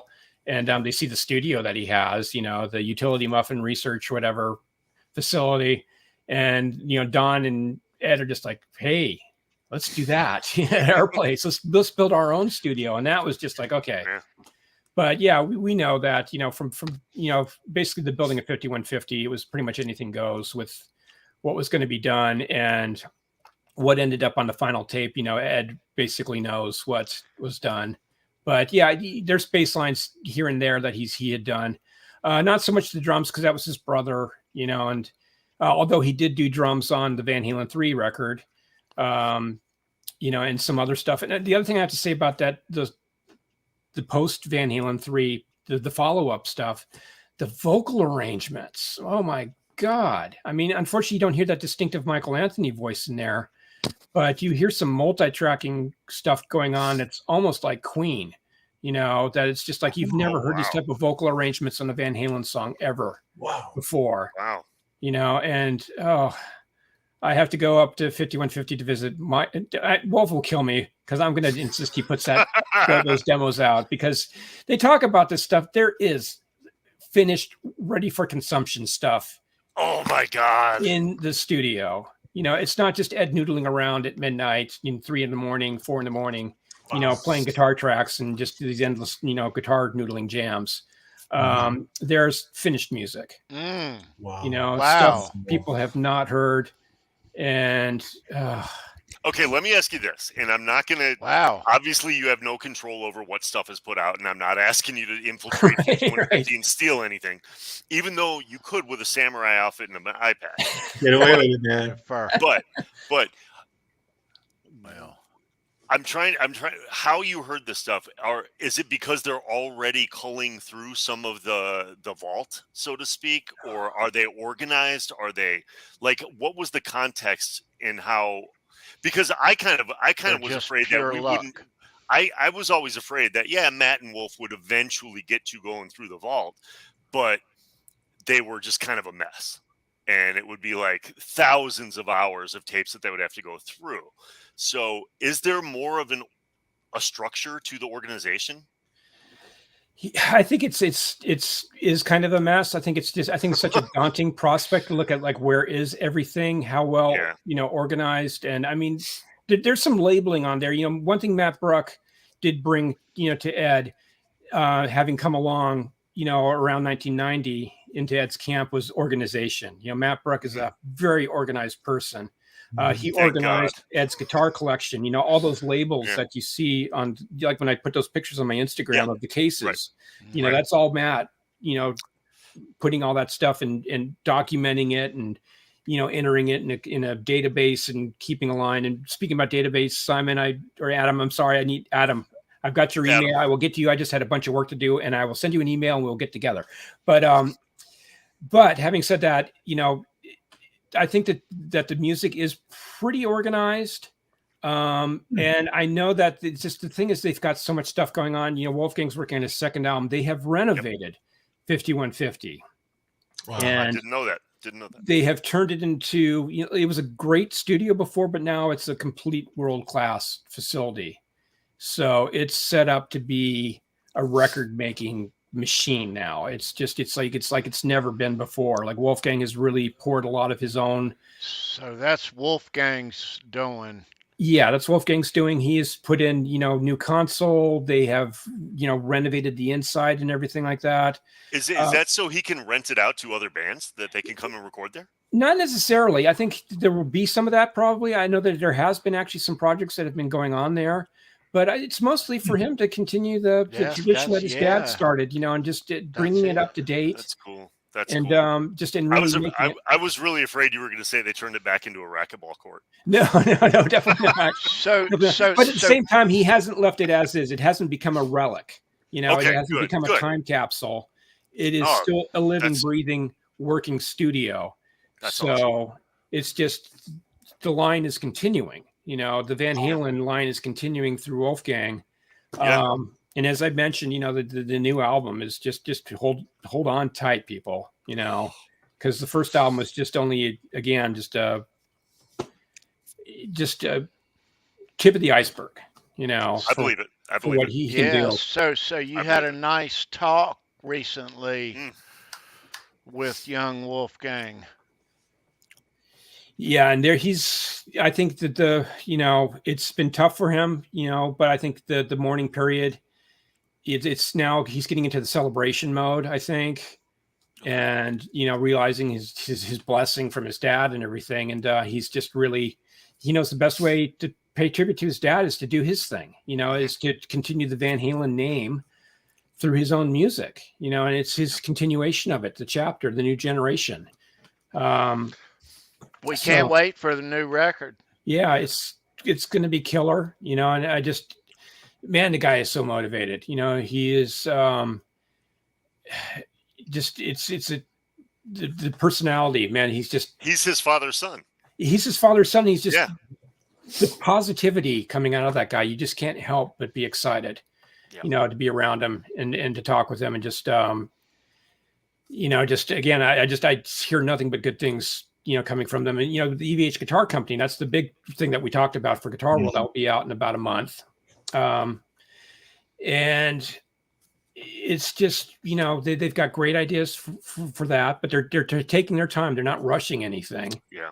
And they're really keeping, it's a two-sided thing. They're keeping to Ed's vision, because he did lay out a big, huge long-term plan for what he wanted the company to do. Yeah. But at the same time, Wolfgang has his own input, as we're seeing with the semi-hollow, the SA-126. I love that. I love that guitar, by the way, and not a Floyd on it, which from the Taylor Hawkins tribute shows, I was shocked, and I shouldn't have been, but I was shocked and surprised and excited at him ripping through Van Halen like he could do it in his sleep. With his eyes closed, looking up, ripping through Van Halen songs without a Floyd on it and without playing the same guitar, and the tone sounded the same and everything. I was just like, oh my God, this kid's got it all. He's got it all. He really has. I mean, the thing is, he's not a fan. He admitted, he's like, I'm not a fan of Floyd Roses. He likes stop tail guitars. So, and that semi-hollow looks awesome too, by the way. Oh yeah. It is good. I've talked about this on previous Van Halen on Halenville shows. I'm a tall guy. I'm 6'2". When I play the guitar, I like the 335. The Gibson. I like a big guitar on me because then I don't feel like such a giant when I'm on stage. Right. So you're not playing the ukulele. Yeah, exactly, Right. exactly, and that's just personal preference. So I really like the fact that he's taking EVH that direction. I Yeah. love it. I love it. Yeah, Wolf did look that holding a regular Wolfgang when he first went out on tour. He used it periodically. It Even did when look very small. Yeah, when he played, because during his first tour, he was playing a black 5150 on a couple of songs during the set, and it looks small. It looks small. Yeah, very And small. I know how he feels. I want a big guitar in front of me. Yeah. Yeah. But yeah, it's just there's good stuff ahead. That's the thing is, hopefully one day we'll get it. I don't know. I don't want to say too much, but I'm hoping to somehow. You can't tell him what to do. Wolfgang knows what he wants to do, and he'll do it when he feels the time is right. I'll leave it at that. I mean, we can all make suggestions about what he could do, we'd like him to do, and I think, hopefully we'll get to it. But I would hope sooner than later, personally. But I get the feeling it's kind of low on the priority list. I think he's got his next record and tour, and he's got the EVH company. Which as much was just a focus of his dad's creativity as music. And then that other stuff is just, that's to come, but it's kind of, it's a little bit lower on the priority list of things for him to do. And to be completely honest with you, and the selfish part of me aside, he's doing what he should do. Focus on your own music. Focus on your own career. Of course, we want to hear these unreleased Van Halen tapes. Of course we do. Yeah. But if I was him, I would be doing the exact same thing, because that's what Eddie wanted. Eddie wanted him to chart your own path. Yeah. And I have no idea why Ed put this stuff in the can. We know a few reasons why. I mean, he just, the failure to him. I mean, it still sold a decent amount of records, just not as much as previous Van Halen's. But the Van Halen 3, kind of the backlash to that, I think, just caused him to just say, screw it. I'm just But it's just it's so sad to hear this material and going like, oh my gosh, this is like really brilliant stuff. But was it too far ahead of its time? I think it was. Yeah. I think in 1999, I probably would have been amongst the other people going like, oh, I don't know about this, get Dave back, Yeah. But now that I'm going to be 60 in a few days, and it's like, I can get into this now. I can see where he was coming from, Well, I would say that the late 90s too, the timing had a little to do with it. Yeah. The 90s was a weird time for music. I was even like, I was making a transition. I was still writing for Guitar World, but I was starting up an electronic dance music magazine called Remix at the time. I did that for about 3 years, and that's, things were just kind of going all over the place. Guitar music was, new metal, and stuff. And so it was a whole different thing. Yeah. No, but I kind of get it. Like, it would be, to be completely honest with you, for a bunch of guys that are turning 60 to release an album about going out and clubbing every night and banging chicks left and right, that kind of, it's disingenuous. There's got to be some, that's not who you are anymore. No, it's not. So the music should, if it's authentic and if it's real, you can't be singing about, partying all night long when you're 50, 60 years old. Yeah.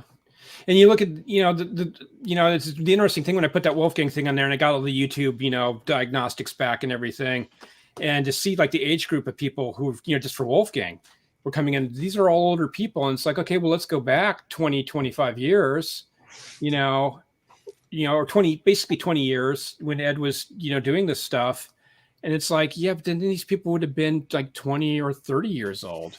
Mm-hmm. And that's just, they still are in that, hey, I want to party, kind of mode. I don't want to listen to this serious stuff about, relationship struggles and, struggling with life and pondering this or whatever. And, that's, I can see that being why, if it came out at that time period, it just wouldn't have been right. Exactly. Exactly. And that's the crux of being an artist. You're if you pursue your vision and you want to be ahead of the curve, the problem is you are ahead of the curve. Yeah. That's Yeah. that's Right. you know, it's you got to take the good with the bad. There, yeah, that coulda, shoulda, woulda, but it was a very long album. There's a lot that could have been done differently. Oh, sure. Yeah.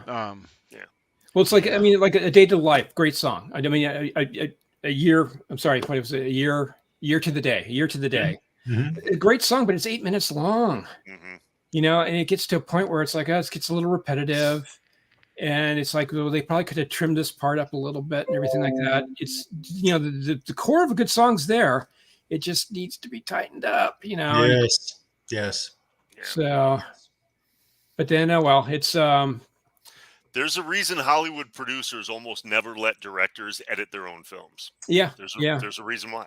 Yeah. Otherwise it'd be like 3-hour, 4-hour movies. Exactly. They would never cut anything. That's right. Yeah. That's exactly right. Happy early birthday, Chris. Thanks. Thank you.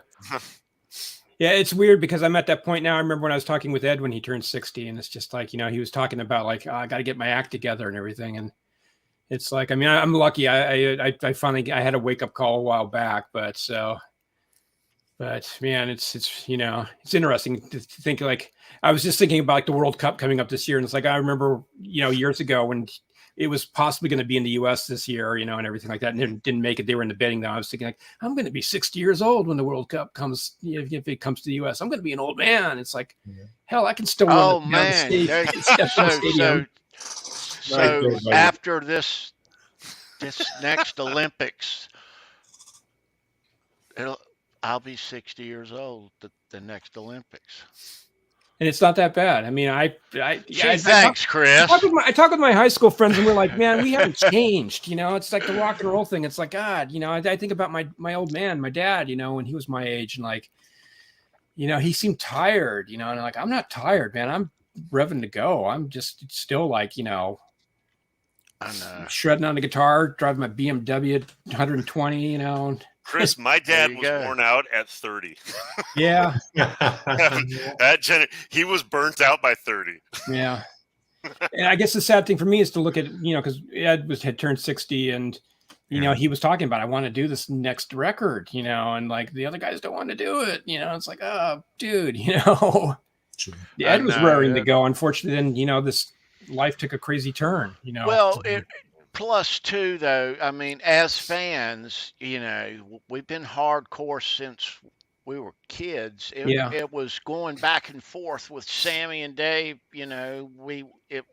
Dave, that was heartbreaking to hear that he was leaving that band as Van Halen fan. Yeah, You heard a little while later that it was Sammy Hagar, but to go back and forth like that as a fan, it was frustrating.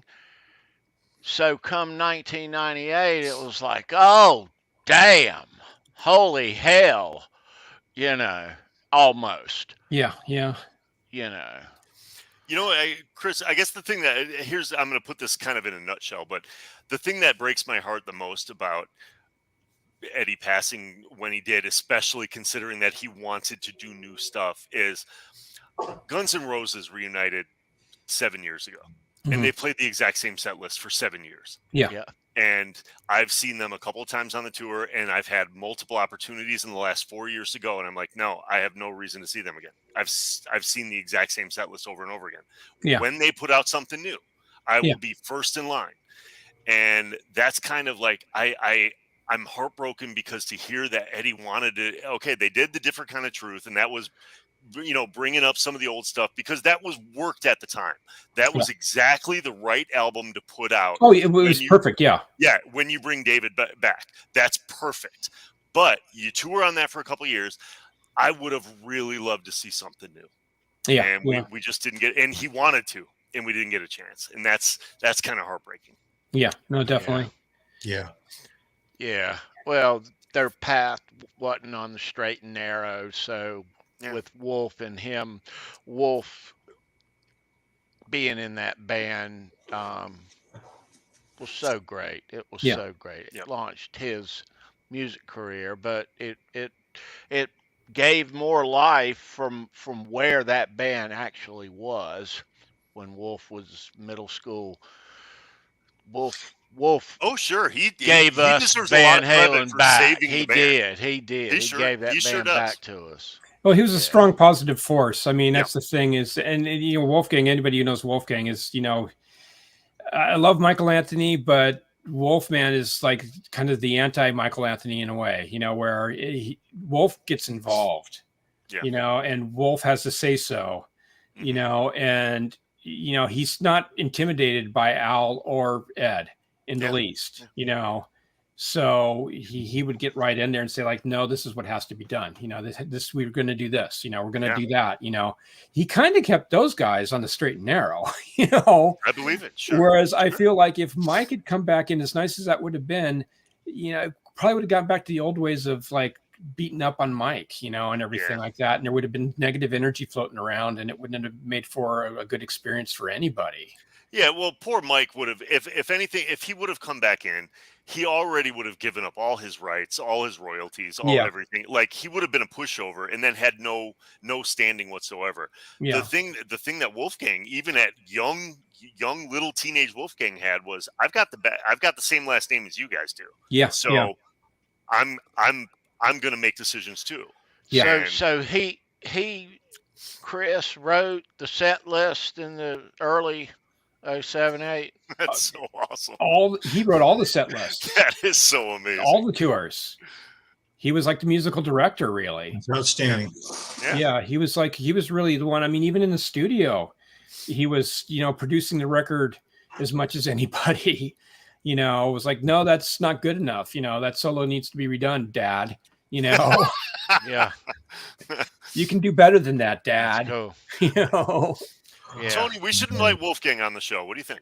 Yeah. Yeah. So he needs to get into this world, I think, because we did the Zoom thing, and to answer Keith's earlier question, I'm hoping to put that all together. I've got to get it approved by them and everything. But, and the thing is that, again, what will be in they did clarify some things. So if we were to put the actual conversation, the Zoom call, online, you will see, like, if you compare it to the print article, that some things get a little bit better fleshed out in the print article. Because again, I went back with them like I did with your dad. Yeah. To say like, do you need to change anything here? Is this all right? And I was like reading it, and like after I got back from Matt, I'm going like, oh, this is cool, because, and again, it was like with his dad, with Ed, it was like, oh, you really fleshed that out. I wasn't really certain about stuff. I didn't want to kind of put you on the spot for what you were talking about, but now I fully understand, because they kind of like, oh, geez, we knew what we were talking about.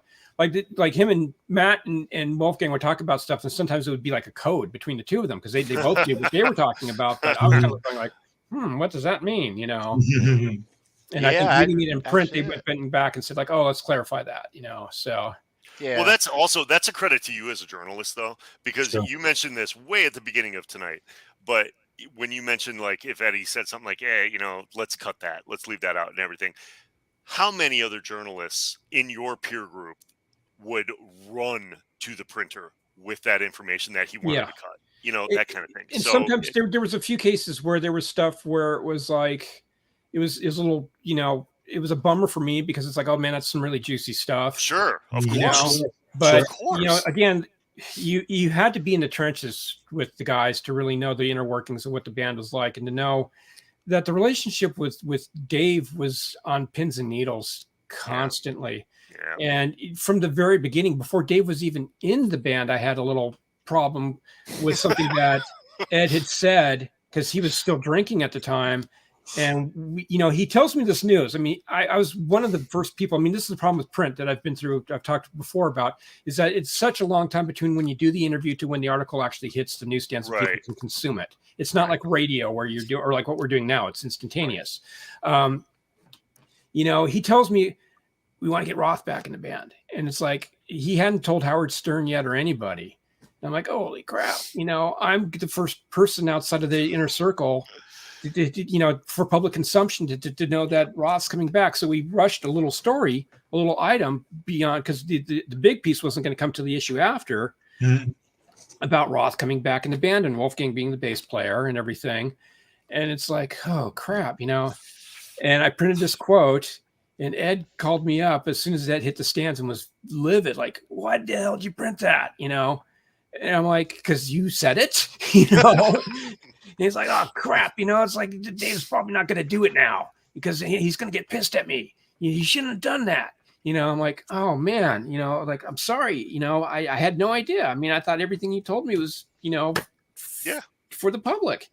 And it's like, well, crap, let's work together on the next one, next time. And let's just, let's go back and forth. And because I say shit, and I don't really, I shouldn't say it, or I don't want to say it, or whatever. And he doesn't remember that he said it. Yeah. Yeah. And as he got sober, he got better about stuff, but there still was like a lot of cutting room floor stuff. And, there's whatever, but it's like, it was tough because it's like, man, this is some really, sometimes it was just mundane stuff. It was just like, I mean, like I said, sometimes he would compliment Dave or he'd compliment Mike or even Sammy. And he's just like, I don't want people to get their hopes up, and, nah, or he wouldn't even tell me the reason why. Just all of a sudden I'd get the thing back from him and be like, "Oh, what happened to that?" That's Sure. but as you explain this stuff, that's kind of, I think you're kind of putting into better terms what I was trying to explain before is like your artistic integrity as a journalist is really like that's something that you should put yourself up here, Well, I've been doing this for all my life, and it's funny because I had a lesson in ethics very early on as editor of my high school newspaper. And this is kind of a crazy, Chris Gill stories here, but basically was the Grand Dragon of the California Ku Klux Klan lived in my hometown. And he was running for state senate at the time. And I had come up with this idea because I actually he had actually given a talk at this journalism competition that I went to, a high school journalism competition where you do this press conference, then you turn around in about an hour, you write a story, and you turn it in and you get judged on it. And I ended up winning first place on my story on this guy, who's from my hometown. So I thought I'm going to do another story on this guy because he's running for state senate. He's like a newsworthy guy in my own town, but he's, Grand Dragon of the Ku Klux Klan, a very controversial person. A little. But I was a senior. I was a senior in high school at the time, and I was a Van Halen fan, so I was out chasing girls and doing, teenage boy stuff and everything like that. And I thought, I think I don't want to do this. So I passed it on to one of my other writers. And the principal of the school got wind of it and told me about all these problems that he was having with the Grand Dragon's sons at the school and some black kids. And also this guy wanted to pass out his propaganda to high school kids on campus. And he was just like, I just don't want to give this guy any type of opening. Can you just kill the story? It's, an ethical thing. And I agreed. I said, like, yeah, it doesn't mean anything to me. It's like, it's not that important. I mean, he has really nothing to do with the high school. He's just kind of like a local celebrity of sorts, local news figure. And so I decided to kill it. And so this guy got to the writer who I assigned and went to the school board meeting, and they started this whole battle of censorship against me. And it's like, I tried to explain it was funny to see how the news process works. Because it went from my local town newspaper to the North San Diego County newspaper to the San Diego Union Tribune. Then it got picked up by the national news. And I taped all my interviews with professional newspaper writers, and man, they made me out to be the bad guy. Like I was Mr. Censorship, And I told them, I said, this is an ethical decision. I said, I did this because I didn't want, the story wasn't that important to me. And it was worse to me that if these kids would fight, if this guy would be indoctrinating, impressionable, my friends, and everything on campus, I didn't want that. It doesn't matter. I was going to do the story myself, but it was my decision just, not to run it because it just, whatever, because I just didn't want to raise problems as a result of this thing. I didn't want to let the cat out of the bag. So the better way was just to tuck it away and just ignore it. But anyways, that was my first lesson there. So I've always had kind of a conscience about, how words affect people. I think that's beautiful and that's amazing. I'm glad you shared that story. But again, further to my point, I think there's how many other journalists that came up with you have had a similar story. And then when the magazine is paying them, they throw ethics out the window. Yeah. And I've struggled with that. You know, Yeah, I've sure had times where there's stuff where you think like, oh my gosh, I could get all this attention and whatever, but Yep. you know, this is going to hurt somebody, you know, or it's going to cause a problem for someone or whatever. I mean, it's so much different from what goes on now because there is so much, you know, animosity and people fighting with each other and people saying bad things about people. And it's just like, gosh, you know, I mean, for me, it's like, I don't want to be the guy who broke up Van Halen, you know, Right, so I don't want to be the guy who ran the quote that caused Dave to leave the band, you know? Yeah. So that was kind of a part of it for me, was just, and again, like having seen the how the clock works and having been backstage at the shows and to see how Dave would roll up just before it was time for the show to start, you know, and how he didn't do sound checks and how he wasn't around, how the guys didn't hang out, you know, and everything. I just didn't want to pour gas on the fire. Yeah. You know, it was really a thin ice type of situation. Man. Wow. You had to show a lot of discernment. Yeah. And it's for me too, is just, you know, I'm here to tell someone's story. You know, it's not about me. You know, that's the other thing. And so that's the great thing about working with Ed was, and why it turned into this book and why I talked with Ed so often was because we worked together. You know, I was kind of, you know, his voice. Yeah. So, well, to use your own words, you said you guys collaborated on your interviews, and that's brilliant. Yeah. That's absolutely brilliant. I mean, Chris, I swear to God, I speak for everybody here. We could listen to you talk for hours. You got to come back. You got to come back and keep going, because I know we're 2 hours in right now. We haven't even done trivia yet. Yeah, we haven't even done trivia yet. But I absolutely love having you as a guest on the show. Yeah, oh, thanks. Yeah. No, I love Ed. I love to tell stories about him and just give people some insight. You know, because it's, I mean, like I've said this a billion times, but it's, you know, when Ed passed away, it was just to keep him alive. You know, that's my goal, because he meant so much to me personally.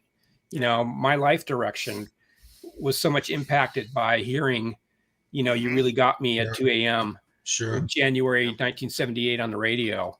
Yeah. You know, and just, you know, he kind of carved out my life path in music and whatever. I was kind of writing before, and I was writing about music. I played guitar and everything, but to really pursue the life, you know, and it's just been a dream, you know, to sit down and talk with some of my biggest heroes, you know, to have crazy conversations with like Jeff Beck, you know, that's one of your best interviews, Chris.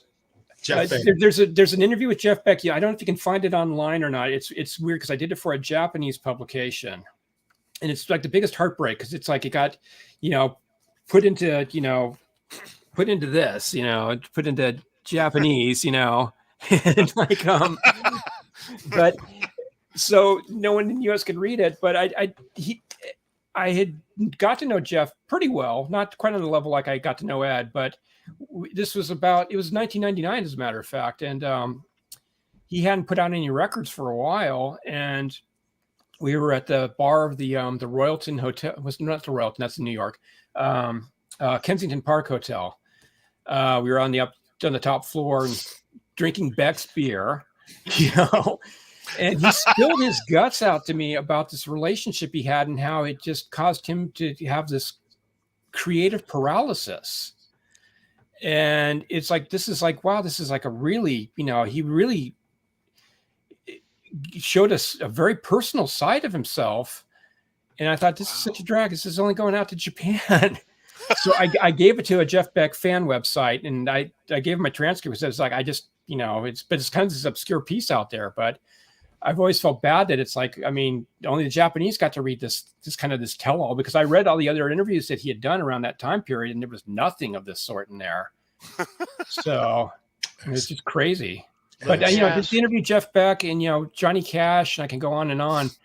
You know, hundreds of people I've met over the years. Most guitarists and musicians are great. There's only a few people that kind of disappointed me and, you know, I didn't enjoy talking to, but most musicians in general are just great. So to be around them and to talk with them and to, again, to be their mouthpiece is just, it's a great life to live. Chris, what are your next plans? Oh man. Well, I'm going to continue with Wolfgang, like I did with his dad. Mm-hmm. is my plan to keep We would on. expect nothing else either. To keep documenting the Van Halen legacy as long as I'm around. So just to, as I was talking about a part 2, I think, just to kind of tell Wolfgang's story next, is the thing. Wow, that would be to outstanding. Outstanding. And hope to do some more digging around, 5150, and maybe one day get that guitar book out. That's you haven't given up on the guitar book. That's awesome. No, so that's kind of in the back of my mind. So that's nothing official. I still crank out whatever little things here and there, for Guitar World, like we do. I mean, basically the CVH Wolfgang and Matt Bruck interviews coming up. Occasionally little things here and there, but Brad and I are talking about our next book, which we don't know what it's going to be just yet. And Brad's got his own stuff going on. So I guess he's got a book about the MC5 that actually he picked up the mantle from another writer who had passed away before this guy could complete the book. So he kind of took over for it. And it sounds like a fascinating book, because people don't really realize what was going on with the MC5 and just how important they were culturally and politically, and all these other behind the scenes things of what was going on with them. I think it's going to be quite an illuminating look at this band that really kind of changed the scene in ways that we never could have imagined. Yeah. And just one of these in-depth looks, and this guy did interviews while these people were still alive and around and everything like that. And it's just kind of fascinating to, approach for him to, from this writer's estate to basically pick up the mantle and carry on from there. And I know he's talked about some other stuff he has going on. Maybe another guitarist, but, Ed's a unique case though, because we did work with him so closely. And there's not too many other people out there that really have his type of draw and audience, and that we also just knew so closely and well. So it's hard to say that there'll be another book quite like that. I mean, Brad had this similar experience with Jimmy Page, which he did the Jimmy Page book. That kind of led to the Van Halen book. So, but it's hard to say what's going to be next. I don't know. I've got the YouTube page I just put up, the Wolfgang little snippet I put up there, got a lot of hits. So that's motivated me to put more content out. Excellent. So I will be digging. I'll be digging into my own personal Van Halen vault again, like I said, to put up, some of my. I don't have video, unfortunately, to go with the interviews, so I'm going to put some of my photos up and some other stuff that's not copyrighted. Sure. To go along with it. Would you and Brad ever consider doing a book on Fruitcake Tony? Hey, Lord. don't give away our secrets. Next time you come, Chris, you're certainly welcome to bring Wolfgang with you. Yeah, I wanted to get to that. I want to talk him into doing this because it's really, I think he'd get a kick out of doing the live interaction thing. I think, like I said, we did the Zoom thing. I know he's done other Zoom interviews. I'm not the only person he's done a Zoom interview with, but they're aware of you guys. I've talked with them. They're watching. They're aware. So, I'll do my best to bring them in. And we would love to have Wolf. If you're watching, we'd love to have you, man. Yeah. Tell Wolf about Charles Green's daughter's fingernails. Taylor's nails. That'll get him on. The striped nails. It is amazing how deep the Van Halen vibe goes. It spans generations, years, time, space. I'm anxious to see if Wolfgang and his new wife, when they get married, have a little boy who carries on Wolf and Eddie's legacy. Who knows? Man. Who knows? You can never tell, but that Van Halen DNA is strong. I mean, it's not like we said, it's not like he can automatically play this stuff, but there's a musical strain going on there. Yeah. So one other thing I meant when you got on this show, I was going to ask you one question, and I want to make sure I get it to you. Alex Van Halen is one of the most discovered individuals as far as, because everyone always talks about his brother, but it's really important to remember that they were a unit. They went together, and I would love to see something from you about Alex. specifically where he's the central figure. He had, look, in your book, you do talk about some issues that Alex experienced. You know, he's had vertebrae issues. He had to wear that neck brace. He had all kinds of physical issues hit him. He had substance issues. You talk about it a little bit. He dealt with the same demons in not all of it, but in a lot of the sense that Eddie had to deal with. The fame, the fortune, people tugging at your strings constantly, who to trust, who not to trust. I would like to see something about Alex so we can all get to know him a little better. You know? Alex is a tough nut to crack. He's a very, very, very private person. That's why you're just the dude to do it, Chris. You and Brad, man. Yeah. You know, we tried to reach out to him for the book. Sure. And just didn't even get a response, you know, so I can't say. I'm hoping as he gets older that he gets a little more available and a little more willing to talk about. How is Alex, Chris? I hope he's doing well. Well, you know, the passing of Ed's hit him hard, really hard, you know, and I think he's still not quite over it too. So I think I can't speak for him, but I just know he's really been, you know, he was already kind of a recluse, so to speak, before, but I think he's become even more so. Enjoying retirement. Yeah, I mean, you know, I don't know if he's enjoying it. Yeah, that's, you know, I think to the best that he can, but, you know, and you have to remember that, I mean, you know, Alex didn't play drums with anybody else. Yeah. No, he didn't. You know? No. And it's just, and when anyone else played drums with Eddie, I don't care who it was. It's not the same. Yeah. It doesn't matter. It's not the same.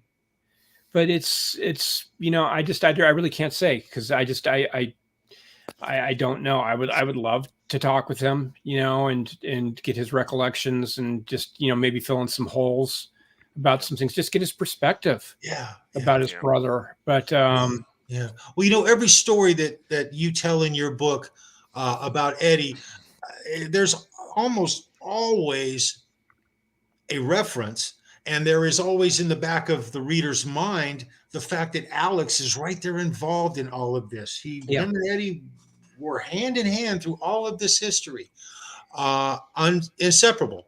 Yeah, and you know, Alex was a little bit more of the business mind of things. You know, Ed was really the more the kind of the creative, you know, aspect of things. And, you know, Alex had a very good sense for what was, you know, what the band should do from a business standpoint, you know, and that's, you know, the stuff that Ed really didn't want to be involved with, whether it was like, you know, product endorsements, you know, even just details about the tour coming together, that sort of thing, even dealing with managers, you know, Alex kind of was more of that, you know, mind. Yes. So, but yeah, I don't, you know, I just, again, I would love to talk with him, but who knows, you know, it's, he's done, you know, a few of Drum Magazine interviews and a few things here and there, but that's like really, it though. That's I was, Keith pointed it out earlier. I was going to say something about that. Is only stuff that you're going to see is that. Yeah. And it's a little unnerving. It's a little irritating, to be honest, because he is such an iconic member of the most iconic band. And it's just something that I just really would like to see personally. I know you guys all would. Well, the only thing that we've seen of Alex is the video of him zooming up the right side. Wearing his cap back sideways. Yeah. Well, speaking of iconic members, though, Chris, do you want to make any announcement on your upcoming book about Mitch Malloy? Let's see. I have a page here somewhere. You went there, dude. I can't believe that. Poor Mitch Malloy. I mean, hey, those demos I heard with Mitch were great. I loved it. Yeah, no, and I can see why he was excited and everything like that. Yeah. But I mean, you know, I just can say, you know, he was in and out in a heartbeat, you know, and I mean, I know. Gary came along and it was just like Mitch, you know, and but that's kind of that time period was so crazy. I mean, it was just like, you know, again, Yep. I think Mitch could count his blessings actually, because he can say I was in Van Halen, even if it was only for a very short period of time. Yep. But he didn't have to deal with the flack that Gary Cherone got. I Sure. tell everybody all the time that Mitch Malloy had the least amount of drama for any Van Halen singer. Yeah, exactly. Yeah. Oh yeah. Of course. You know, when Gary was singing live for Van Halen, he would literally hear people in the audience say, Cherone sucks more than words. He said he heard it constantly. It's in your book. I think that is hilarious. Yeah, Poor guy, but he's Gary's a good guy and he's strong. But yeah, that had to be rough. I mean, you have two amazing frontmen that preceded you. You know, it's just like, I'm sorry, it would have been tough for just about anybody to walk in, you know, especially because you had two extremely devoted camps, which to this day still argue with each other, you know, every chance they get. Yeah. It's like, you know, the Croatians and the Serbians, you know, basically. Yeah. The hardest part to reconcile with is we all agree that it was a no-win situation for Gary Cherone. Yet at the same time, could you have turned it down? No, of course not. No. You don't turn down that opportunity. No. So it's you know, it's you take a roll of the dice and think like maybe it will work. Yeah. You know, it's the other it thing. Worked once before. Yeah. So who knows? But and again, this material, you know, from that second album that never happened, they were onto something. They just didn't allow it to. It was like a wine. They needed to just sit back a little bit and like let it mature, you know, and let the rough edges kind of come off a little bit and everything. And well, you know, from what you've said tonight, I really hope that comes out sooner rather than later, just to kind of clear the air about the Gary Cherone era. Like, I would love people to have a fresh new set of eyes, or a fresh new set of ears on the Gary Cherone era and listen to it and think, you know what, maybe we judged him a little harshly. Yeah, I think so, and that's I think that's the thing. Is like, I mean, I just. Listening to this stuff brings me to tears. You know, it's really just it's powerful. Yeah.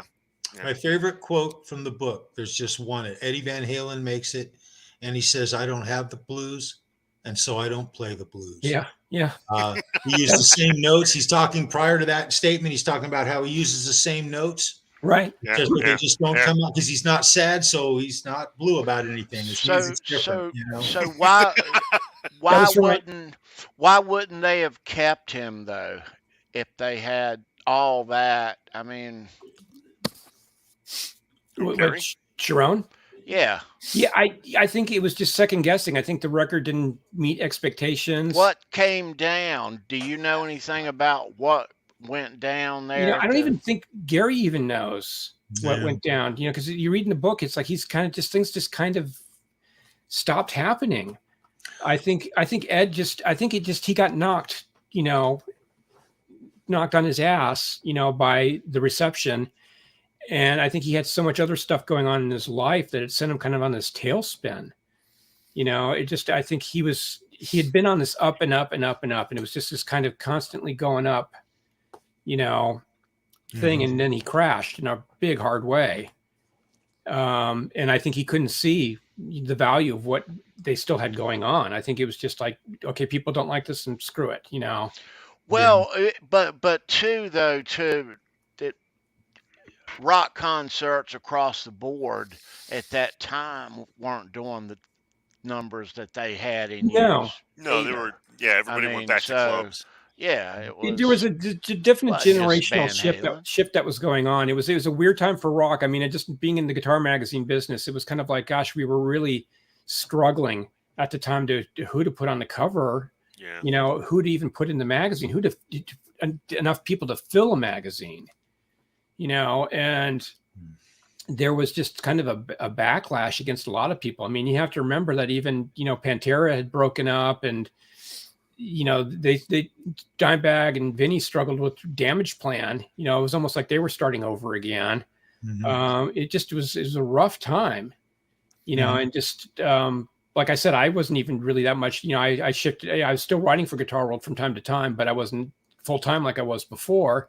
and I was editing an electronic magazine, a dance music magazine. So music was in a very, very transitional, changing things, and things that kind of come around full circle again. Yeah. Mm-hmm. But I think Ed was just questioning everything. He just really he didn't know what the hell was going on. Mm-hmm. I think he just realized he didn't have any idea what people wanted anymore. Yeah. And so even though he's sitting on this really great record, I mean, they had made a lot of progress on it. And just to pull the rug out from underneath the whole thing. I mean, I can see that in 1997, 1998. Yeah. I can see that. Yeah. So, The biggest thing, I think the answer to that question, at least for me, is the reason I didn't accept Gary is because he wasn't Dave. He had no vibe that I held dear for my love for Van Halen. I was like taken back and like, what's this going to be? Now, I did the same thing with Sammy. People who grew up with Sammy did the same thing.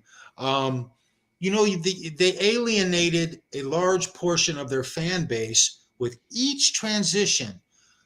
I truly feel that the reason that the 5150 era of Sammy Hagar actually made it, the reason was not so much because of Eddie and the brothers, but it was also a combination of Sammy himself. He worked extra hard on that first album. He did his best to win over the Van Halen audience. He worked overtime on it. He succeeded to a large degree. Yeah, man. Yeah, well, even though it was what it was in 1998, I mean, for me as a Van Halen fan, I accepted every era. Why? I was Roth left, I was heartbroken. I mean, heartbroken. My favorite band in the world is gone. I blame Sammy. I'm just kidding. But But I did. every era, I accepted every era. Why? Because that's my favorite band. Yeah. And so every step along the way, I said, maybe to myself, maybe to others, oh, dear Lord, or whatever. Yep. But Yep. still, I accepted it and loved it. It's Van Halen. Wherever it went, I was going to follow it. And there's people like that. I mean, especially as a guitar player, or a guitar fan like me, I follow. There's various people. I got into collecting every single thing they've played on. Like Jeff Beck is an example of somebody. Like if I found out Jeff Beck's played on something, I mean, I have to admit, I just can't get into the idea of him making music with Johnny Depp for various reasons. But yeah, so I haven't even bothered with that record. But usually in the past, like when I found out he did this little track here or he appeared on this thing, I'd go look it up. A lot of players are like that. That I will follow everything they do. Yeah. Regardless. Yeah. Well, I can kind of put this in a small snapshot though, and this is to an infinitesimal degree compared to what Van Halen went through. But I played in bands in Los Angeles on the Sunset Strip from 93 to 98.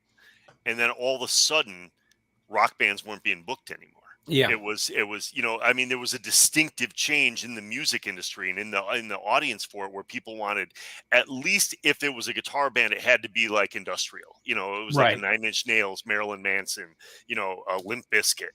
Those were the type of things where it wasn't really rock music anymore. It was all electronic drum beats and 7-string guitars, and that kind of turned everything. So, and I'm just talking about when I'm playing at trying to play a place like the Dragonfly or the Whiskey or something like that. So I can only imagine what Eddie Van Halen went through when all of a sudden you're selling out arenas one year, and then the next album you put out, you can't fill a theater, that kind of thing. And I vividly remember that period of from 98, maybe, almost 10 years, where rock music became kind of taboo. Yeah. Well, I remember I was in LA, from, 99. I had moved back to LA from 99 through, 2000, early 2006. And like I said, I became involved in more of the dance club scene. Yeah, going EDM out to, stuff, going out to Spunday and all these other places. And it was huge, huge crowds. And I was actually working with DJs and making records. And it was the weirdest thing for me as a guitar player. to have like a DJ, like to be in the DJ booth with the DJ and have him put on the record that I just did and watch a bunch of people go nuts. Yeah. You know, Oh, yeah. and like the guy's just up there playing a record and it's my music and it's really cool.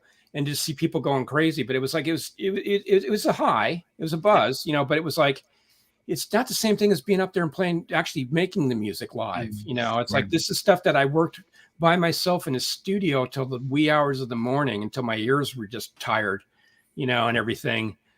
And then to get out there and just in this, you know, big, huge bass, you know, bass cabinets and everything like that. And, but yeah, I remember like the clubs, like the whole club scene in Hollywood was just about dead. I mean, it was really, there was just nothing going on. Yeah. I mean, I even wrote about that, the intro to my, the Guitar World story when I did with Iomi and everything like that was, I just remember like, cause I had come back out from New York to interview, when was that, about 2009, 2010.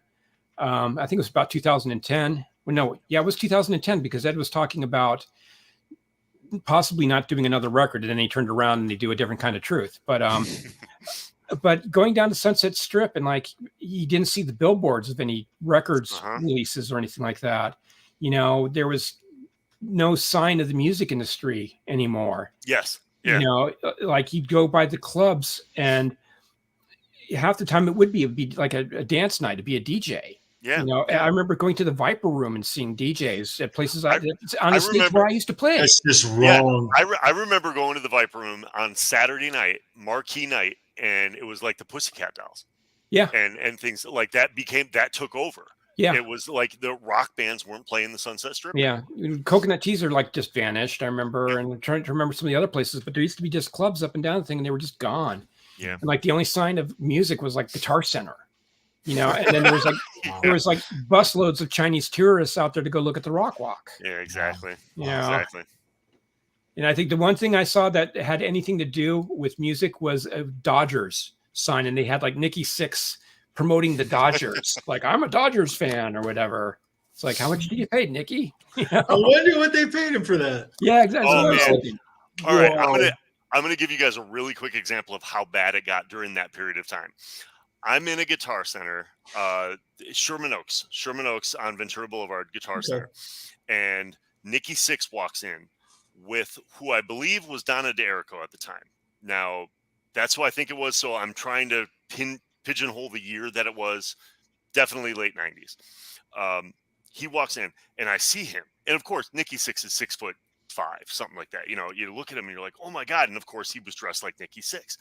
And I'm like, I happen to be standing by a register. So I lean over like, oh my God, do you guys see that? Do you guys see that? And the guy goes, two guys at the register, young kids, 18, 19 years old look. And they're like, yeah, that's the chick from Baywatch.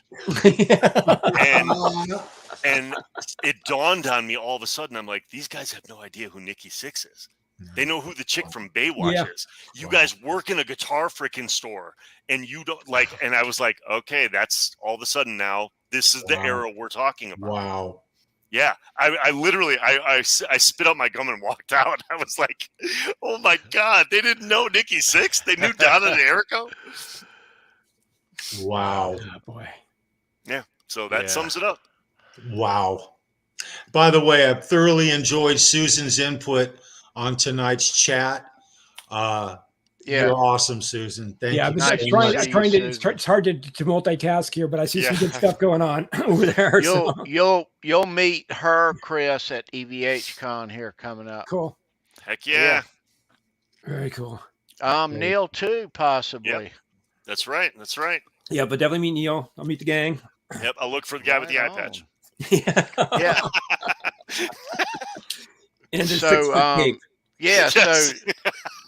that's coming up on the 6th or the 7th, Neil. November 6th. November 6th. Yes, Sunday, November 6th. Yeah. So you guys can expect something here in the way of a live stream on November the 6th. It'll be on a Sunday. That's the off. That's pretty cool. Yeah. Oh man. Yeah. Oh yeah. Trivia. Oh yeah. How about some trivia? Yeah. All right. How about some? Let me, before I run this question, I want to show this. A viewer, Dave Z, sent me this oil canvas right here. Oh And my man, God, it that is is so gorgeous. lovely. Very cool, Yeah, Dave. and I've got it propped up on a guitar stand. So, but yeah, it is super Wow. lovely. Dave Z, you rock, dude. Absolutely. Dave works a lot on Wednesday, so he watches a lot of replay on Wednesday. Couldn't be here Tony, tonight. you should talk to him and find out if he doesn't mind you promoting his stuff, because I'll bet you a lot of people in the chat would want to order that. I think there is a link, and I'll repost it in the Saturday show. Also, Yeah. really quick, speaking of those, Holly, I saw the actual tracks poster you made for Adam for your Tinkerman song that you guys did together. I saw him post a picture of that. That was amazing. That was really cool looking for the original song that Adam did for Holly's Tinkerman poem. Very cool, Yeah. huh? She made a poster of the tracks. It was very cool. Yeah. Right. Hey, on. Holly, I actually finally, Mr. Procrastination over here, finally managed to get your poem framed. It's going up on the wall behind me. Right on. Absolutely love it. And I'm okay being late to the party. It's totally okay. Yeah. And you can get yours too. Links are down below. The Yes, you can. Tinkerman poster. Yeah, links are down there. If you want one, get yours today. Let's do some Van Halen trivia. I'm going to rename this Van Halen trivia to something else come next week, because these questions are going to get really hard, because you guys are just too smart. You win every week. So, all right. Let's fetch this question. There it is. There it is. We're playing for the very last. A few of you got a few of these in different colors, and this is the last one. It's going out tonight. Good luck. It's an email down below. Trivia winners email. Name and address goes there. This goes in envelope. Mailed to you. And this question is so hard tonight. If anybody gets it, Tony will also throw in a pair of his leopard print thongs. Okay. Right before I'm about to take a shower. Not during. Tony? All right. Yeah, no. All right. Now, Halloween is coming. And I'll say this. I'm going to put it out there. My costume, I'm going as a member of Van Halen. One of them. Me. Yeah. Or one of Van Halen's members. One of Van Halen's members. No. You said that. I didn't say that. Wait, said what? Wait a second now. All right. But yes, no, I will. Yeah, so I'm not going to be in character because I got to do all this. Now, if I was a guest, maybe, but no. Anyway, but I will be one of the members of Van Halen, one of the band members. Yes, one of the band's members.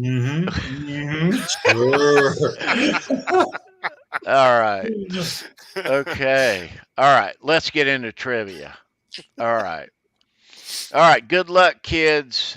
First correct answer that we see will be the winner. Here we go. This one's good. So what role did Jimmy Briscoe and Danny Rogers play in Van Halen history? Either or both.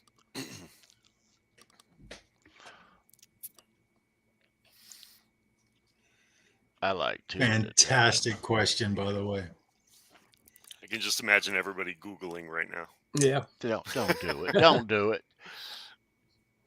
I'd rather you type in, I don't know. Let's see. Oh, we're getting some. Let's see. Okay. Ed, there's that's some a questions. great guess. You guys all have great guesses. Look at this. All right, I'm seeing them. Okay. Okay. All right, I'm going to shuffle a couple across the. Nice. That's a good guess right there. That's a great guess. That is. And of New Jersey, too, has got a good guess. Yeah.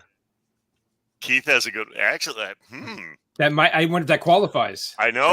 That it is. does. There he is. It kind of does. That's the winner right there.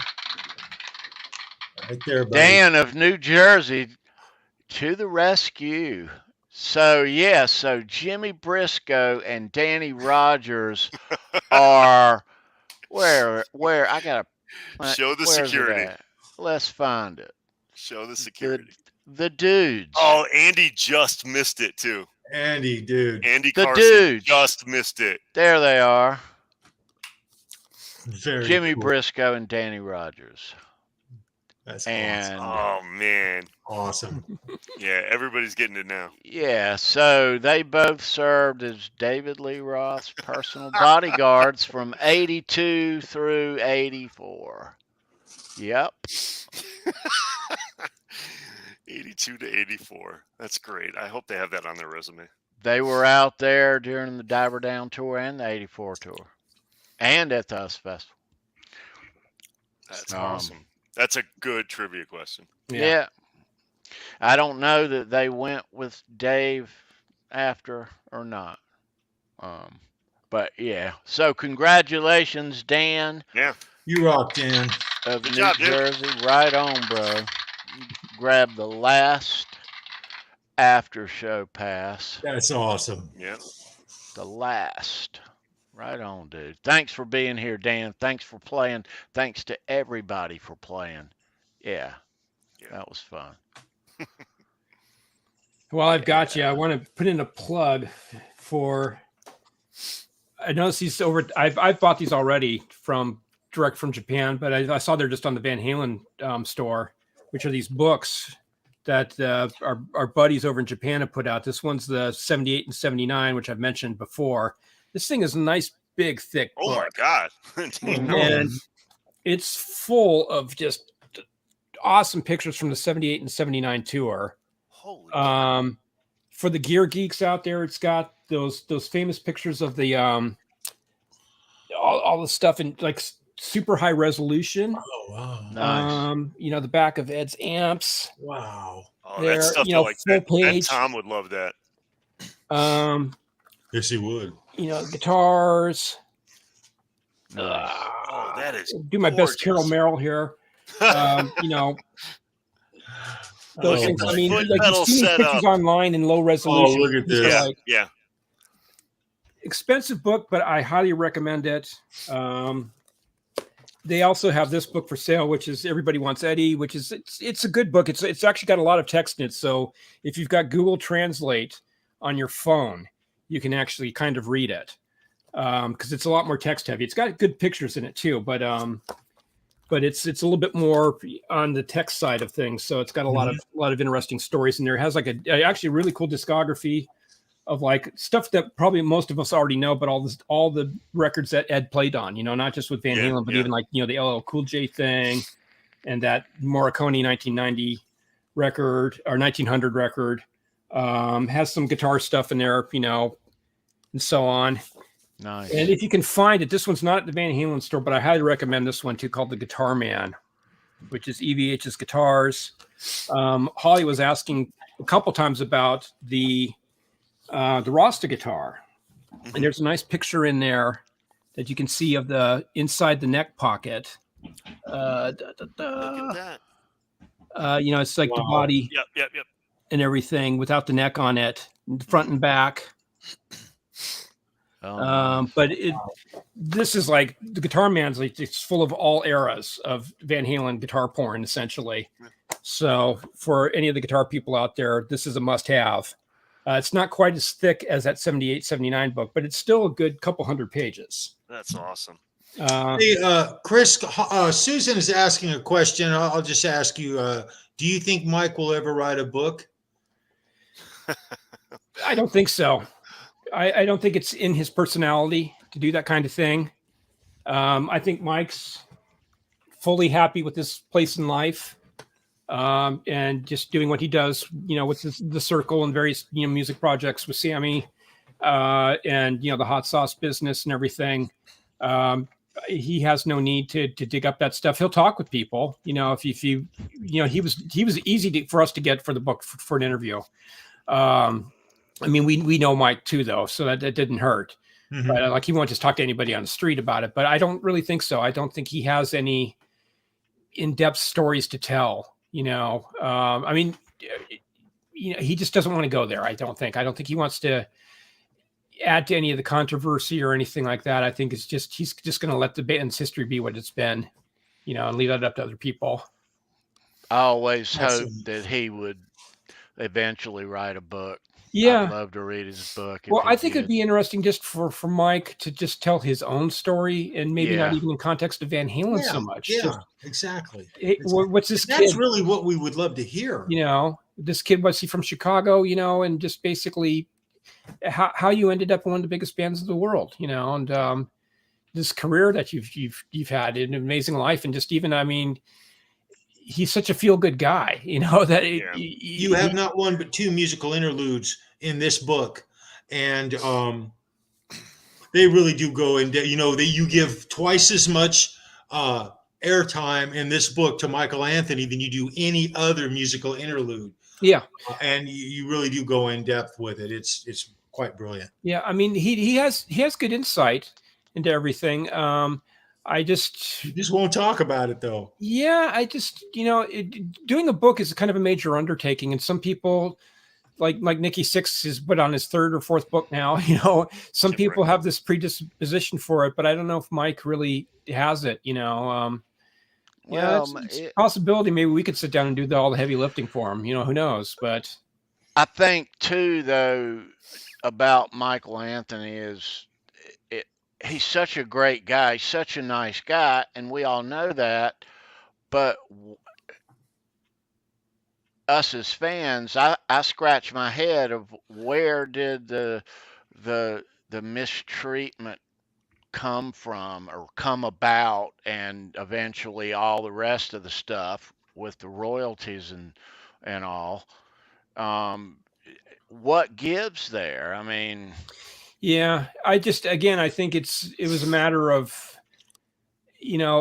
Ed kind of felt the weight of the world, at that point, I think, and I think part of it was just that he had this tension with David Lee Roth going on, after the 1984 album, and even before then, there was stuff bubbling under with them. But I think, Ed just, especially when he built 5150, was a great thing for him creatively, but also at the same time, he really worked himself pretty darn hard, and I think, again, it was that work ethic thing where it was abnormal, he was obsessed with it, and he expected everyone else to be obsessed as he was.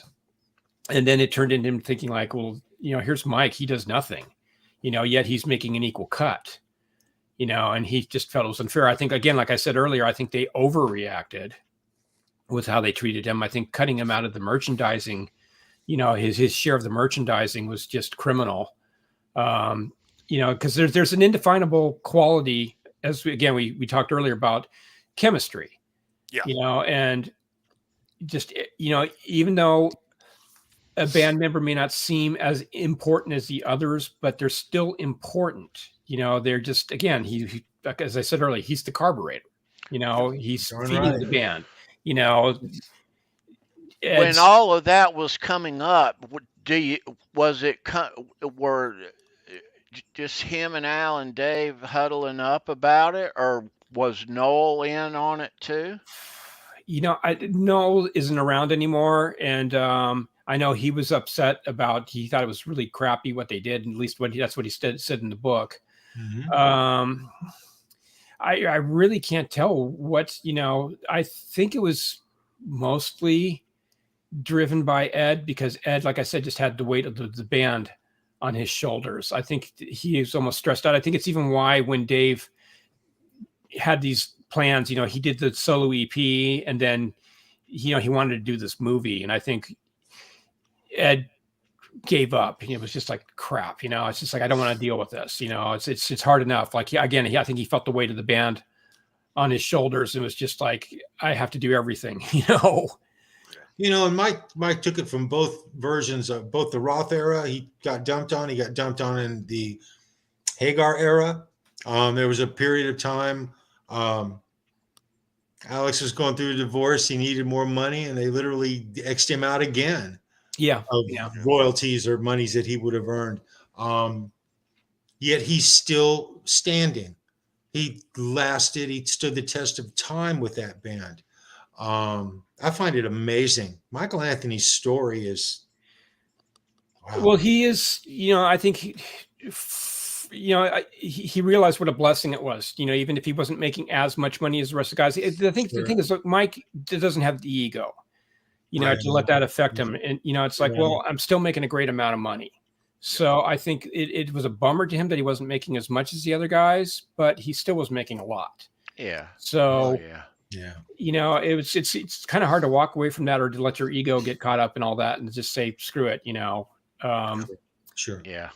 For him, it was just, again, he's a very easygoing person, and it's just, again, if you had an alpha personality in there, Van Halen wouldn't have made those first 6 records. They would have been lucky they made 2.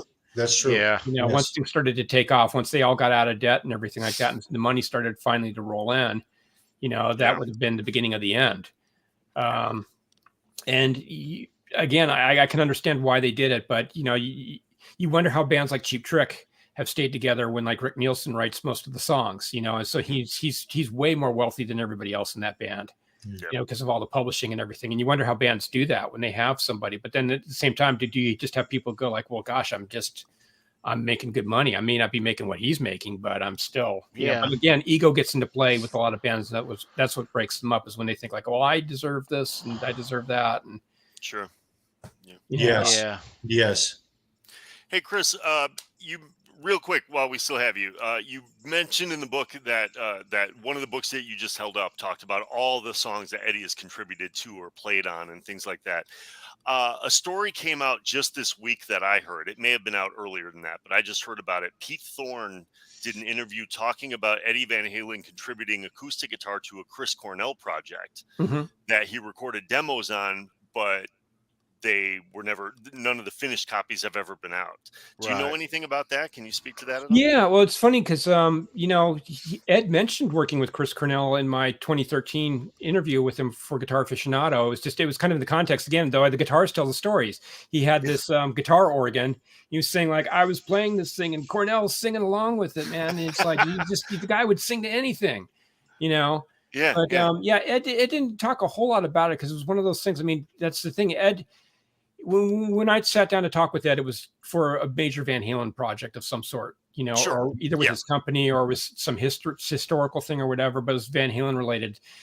But man, he had these little side things going on. That's why I wanted to really do the guitar book, because that's where this info came out, because it's like, holy crap, the whole thing of him like in Cornell together, it's like, I want to hear that. So do I. Yeah, absolutely. And that was what was fascinating. And apparently, I don't know if this is true or not, but it was none of Eddie's recordings made it on the album, but they exist because apparently, according to rumor, Chris Cornell in 2009 went out on a tour, an acoustic tour, and sang to some backing tracks. And somebody has floated the rumor around that some of the acoustic demos that Eddie recorded made it to the backing tracks of his live show. Yeah. So you might be able to hear some of that. And I just think again, it's just there's so, for all the things that you've told us and all the things that we know about Eddie Van Halen, I still feel like sometimes we just scratch the surface. Yeah, we really have. Because there's partner, like the things that influenced him. And like, I would have never in a million years thought that he wanted to record with Chris Cornell. Oh yeah. But apparently he did. Yeah. That stuff fascinates me. Yeah, no, I mean, Sure. that's talking about what was ahead for him, what the possibilities, and he just Van Halen was his focus, and I think that's the problem is he could never really break away from that. Yep. He almost felt like an obligation to the band. Yeah. It becomes an albatross. It became an albatross, and I think that's the thing that he could have done. He did little things here and there. Again, in that book they have, but you can look up his discography and see what other sessions he's done, various little things. But you're talking about the acoustic stuff. I mean, that's these unreleased tracks. There's some great acoustic playing on it, and it's like there was so much more to them, just this electric guitar hero that we knew, or the few keyboard songs and everything. There's so many other directions that he was going on. I really want to hear some of what he would consider his best cello work. I really want to hear what he was doing with the cello, because just to see him put his mind to that instrument, and to see what kind of music he was composing, I think would just be fascinating and be nothing like rock, the rock Van Halen stuff. I mean, it probably would be rock in its own way, but it's rock in. Yeah. Those it wouldn't have surprised me if he would have lived. Like, I wouldn't be surprised if at 70 he put out some sort of Tommy rock opera. Yeah. Like I could see it. I could see something completely left turn from Van Halen, but doing what inspired him. Well, he just he did this stuff for himself, as much as anything. But that's the thing. I think as he was looking at his own mortality, and he did that interview with that one guy, the guy that was just in Rolling Stone that talked about, Hey Lewis, about wanting to do soundtrack work and things like that. And it's like, again, like I said, you hear this stuff back in the late 90s, and he was already going in that sort of direction in a pop band type of context, but you can hear the cinematic aspect to it. Yes, very much so. The production is just so much beyond, what we've heard on any Van Halen record. It just, again, we got a hint of that again with the Roger Waters track, the 1900 Morricone thing. Yeah, I think you'll agree with me when I use this term, but there were a lot of bands in the 80s that put out rock songs. And then with Eddie Van Halen, I always felt like those were compositions. And that was kind of like because we've talked about this, we've dissected songs before and talked about how the instrumental solo break will be a completely different guitar riff than at any point in the song. It's like a mini song within a song. And there's all these layers and elements. And of course, as we talked about in Van Halen 3, maybe he went a little overboard with that. But there's a whole lot of composition there where each song almost becomes a medley in a certain way. One of my favorite tracks, and I've talked about this before, my personal favorite track of Van Halen's was 5150. And when I break down that song and I learned to play that song myself, there's about 8 different parts to the song. It's not verse, chorus, solo, chorus, done. It's a fascinating to play rhythm guitar to that song. It's fascinating.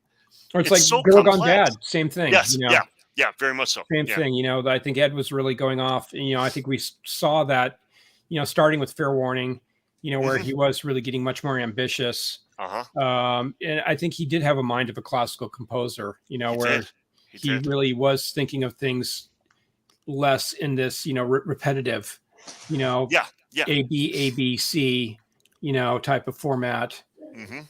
To where it was just like, A, B, C, D, E, F, G, or whatever. And maybe bring back B for a little bit and then, right. But I think there's stuff out there that, and Vi talks about, it's again in the book where Vi talks about, Ed played him to sing and it was just brilliant. And this is coming from Steve Vai. Talking about why don't you release that? And it's like, oh, this is just something I did for myself. So, but I have to dig up that tape from 1994. Just there's a little snippet of that in the interview, talking about the Balance album. Where I asked Ed about doing a solo record, and many people have asked him about doing a solo record, and it just didn't seem to be a thing to him. He just. And I think with the Van Halen 3 thing, he saw that as more of being a solo album, but it was still, he felt it necessary to work within a band context, maybe for people to consume it or whatever. I think the thing with Ed is I think he thought everything had to be a huge success. And that's probably something that just got ground into them from the band's very beginning, you know, at Warner Brothers, and especially with the level of success they were having, you know, that he just was constantly pushing, you know, and it's like, even on Balance, you have, you know, Can't Stop Loving You and stuff like that, where it's like, you can feel that he's trying to get a pop breakthrough hit, you know, of some sort. But that's also, he liked all different types of music too. So that's just part of who he was. Yeah. So, and if he thought it was a good song, he was going to do it. So. Yeah, it does sound a little familiar to Why Can't This Be Love? Yeah. Yeah. But yeah, no, that's just who they were. I don't think they spit or slowed anything down to suit. Well, he wasn't chasing trends, that's for sure. You know, that's definitely he wasn't like, you know, it was really by their own terms. Yeah. So it wasn't like, oh, what's popular on the radio, let's do a song like that, you know. Yeah, and I respect that. Yeah. Very cool. Very cool. Well, I'm seeing it's getting towards the midnight hour here, guys, for me. So yeah, it is getting. We are at the 2:41 mark. Let's wind things down here. Yeah, gosh, this has been fun. It's always so special. Time goes like Chris, that. you are the you are my samurai. Guys, whoever can make it to EVH Con, man, let's get there. I'm looking forward to it. Me too. Yep. Me too. EVH Con is coming up. Yep. We got 2 weeks, a couple in the chat. Everybody Wants Some will be there. Keith Campbell's going. Cool. Oh, I didn't know Keith was going. Cool. I didn't know Keith was going either. Yeah. Yeah, Joe and I talked. I'm going to answer your question really quick. What did Ed think of the Starfleet project? He loved it. I mean, he loved Brian, you know. It was a good time for him. I mean, it was one of those things that was so quick and informal. And it wasn't quite the level of polish that Ed would normally put into something, but he dug it. I mean, it was just, it was something that he, you know, I wish he would have done more of that type of stuff. And he did stuff from time to time, but Van Halen was so all consuming that it was really hard for him to step out. Sure. You know, and do that. But to get a little bit more into that, I'm deep diving into the whole Beat It story and trying to tell the definitive story behind what really happened with Beat It and the dates and everything. So that's one little side project I'm working on just for my own curiosity as much as anything, that I'm going to try and put into some form of something. If I just write an article somewhere or just do a quick video on YouTube or something. But that was a really interesting fertile period for Ed, you know, in between Diver Down and between, you know, building 5150 and everything and doing all these projects and everything. It was just really quite you know, I think he was just really brimming with creativity. And this is why we got the 1984 album. Sure. So awesome. Yeah. What a time to be alive. And I have to say, I did hear a tape that sounded like a rehearsal, or it was a sound check or something. And it had to be sometime in 1982, and Ed's playing the Beat It riff, you know, the beginning of the song, you know, the part that Lukather played on the record, as far as we know. But it's like, it's so interesting to hear it, because it's like, Roth says something, and it's like, it's a quote from the movie Tron. So it had to be after sometime of July 1982. Because this line that he says is not in the trailers, at least the trailers that I found online. But it's like, gosh, was Ed playing this on the tour? Was it almost like this little thing of like, you know, hey, I have a little secret, you know?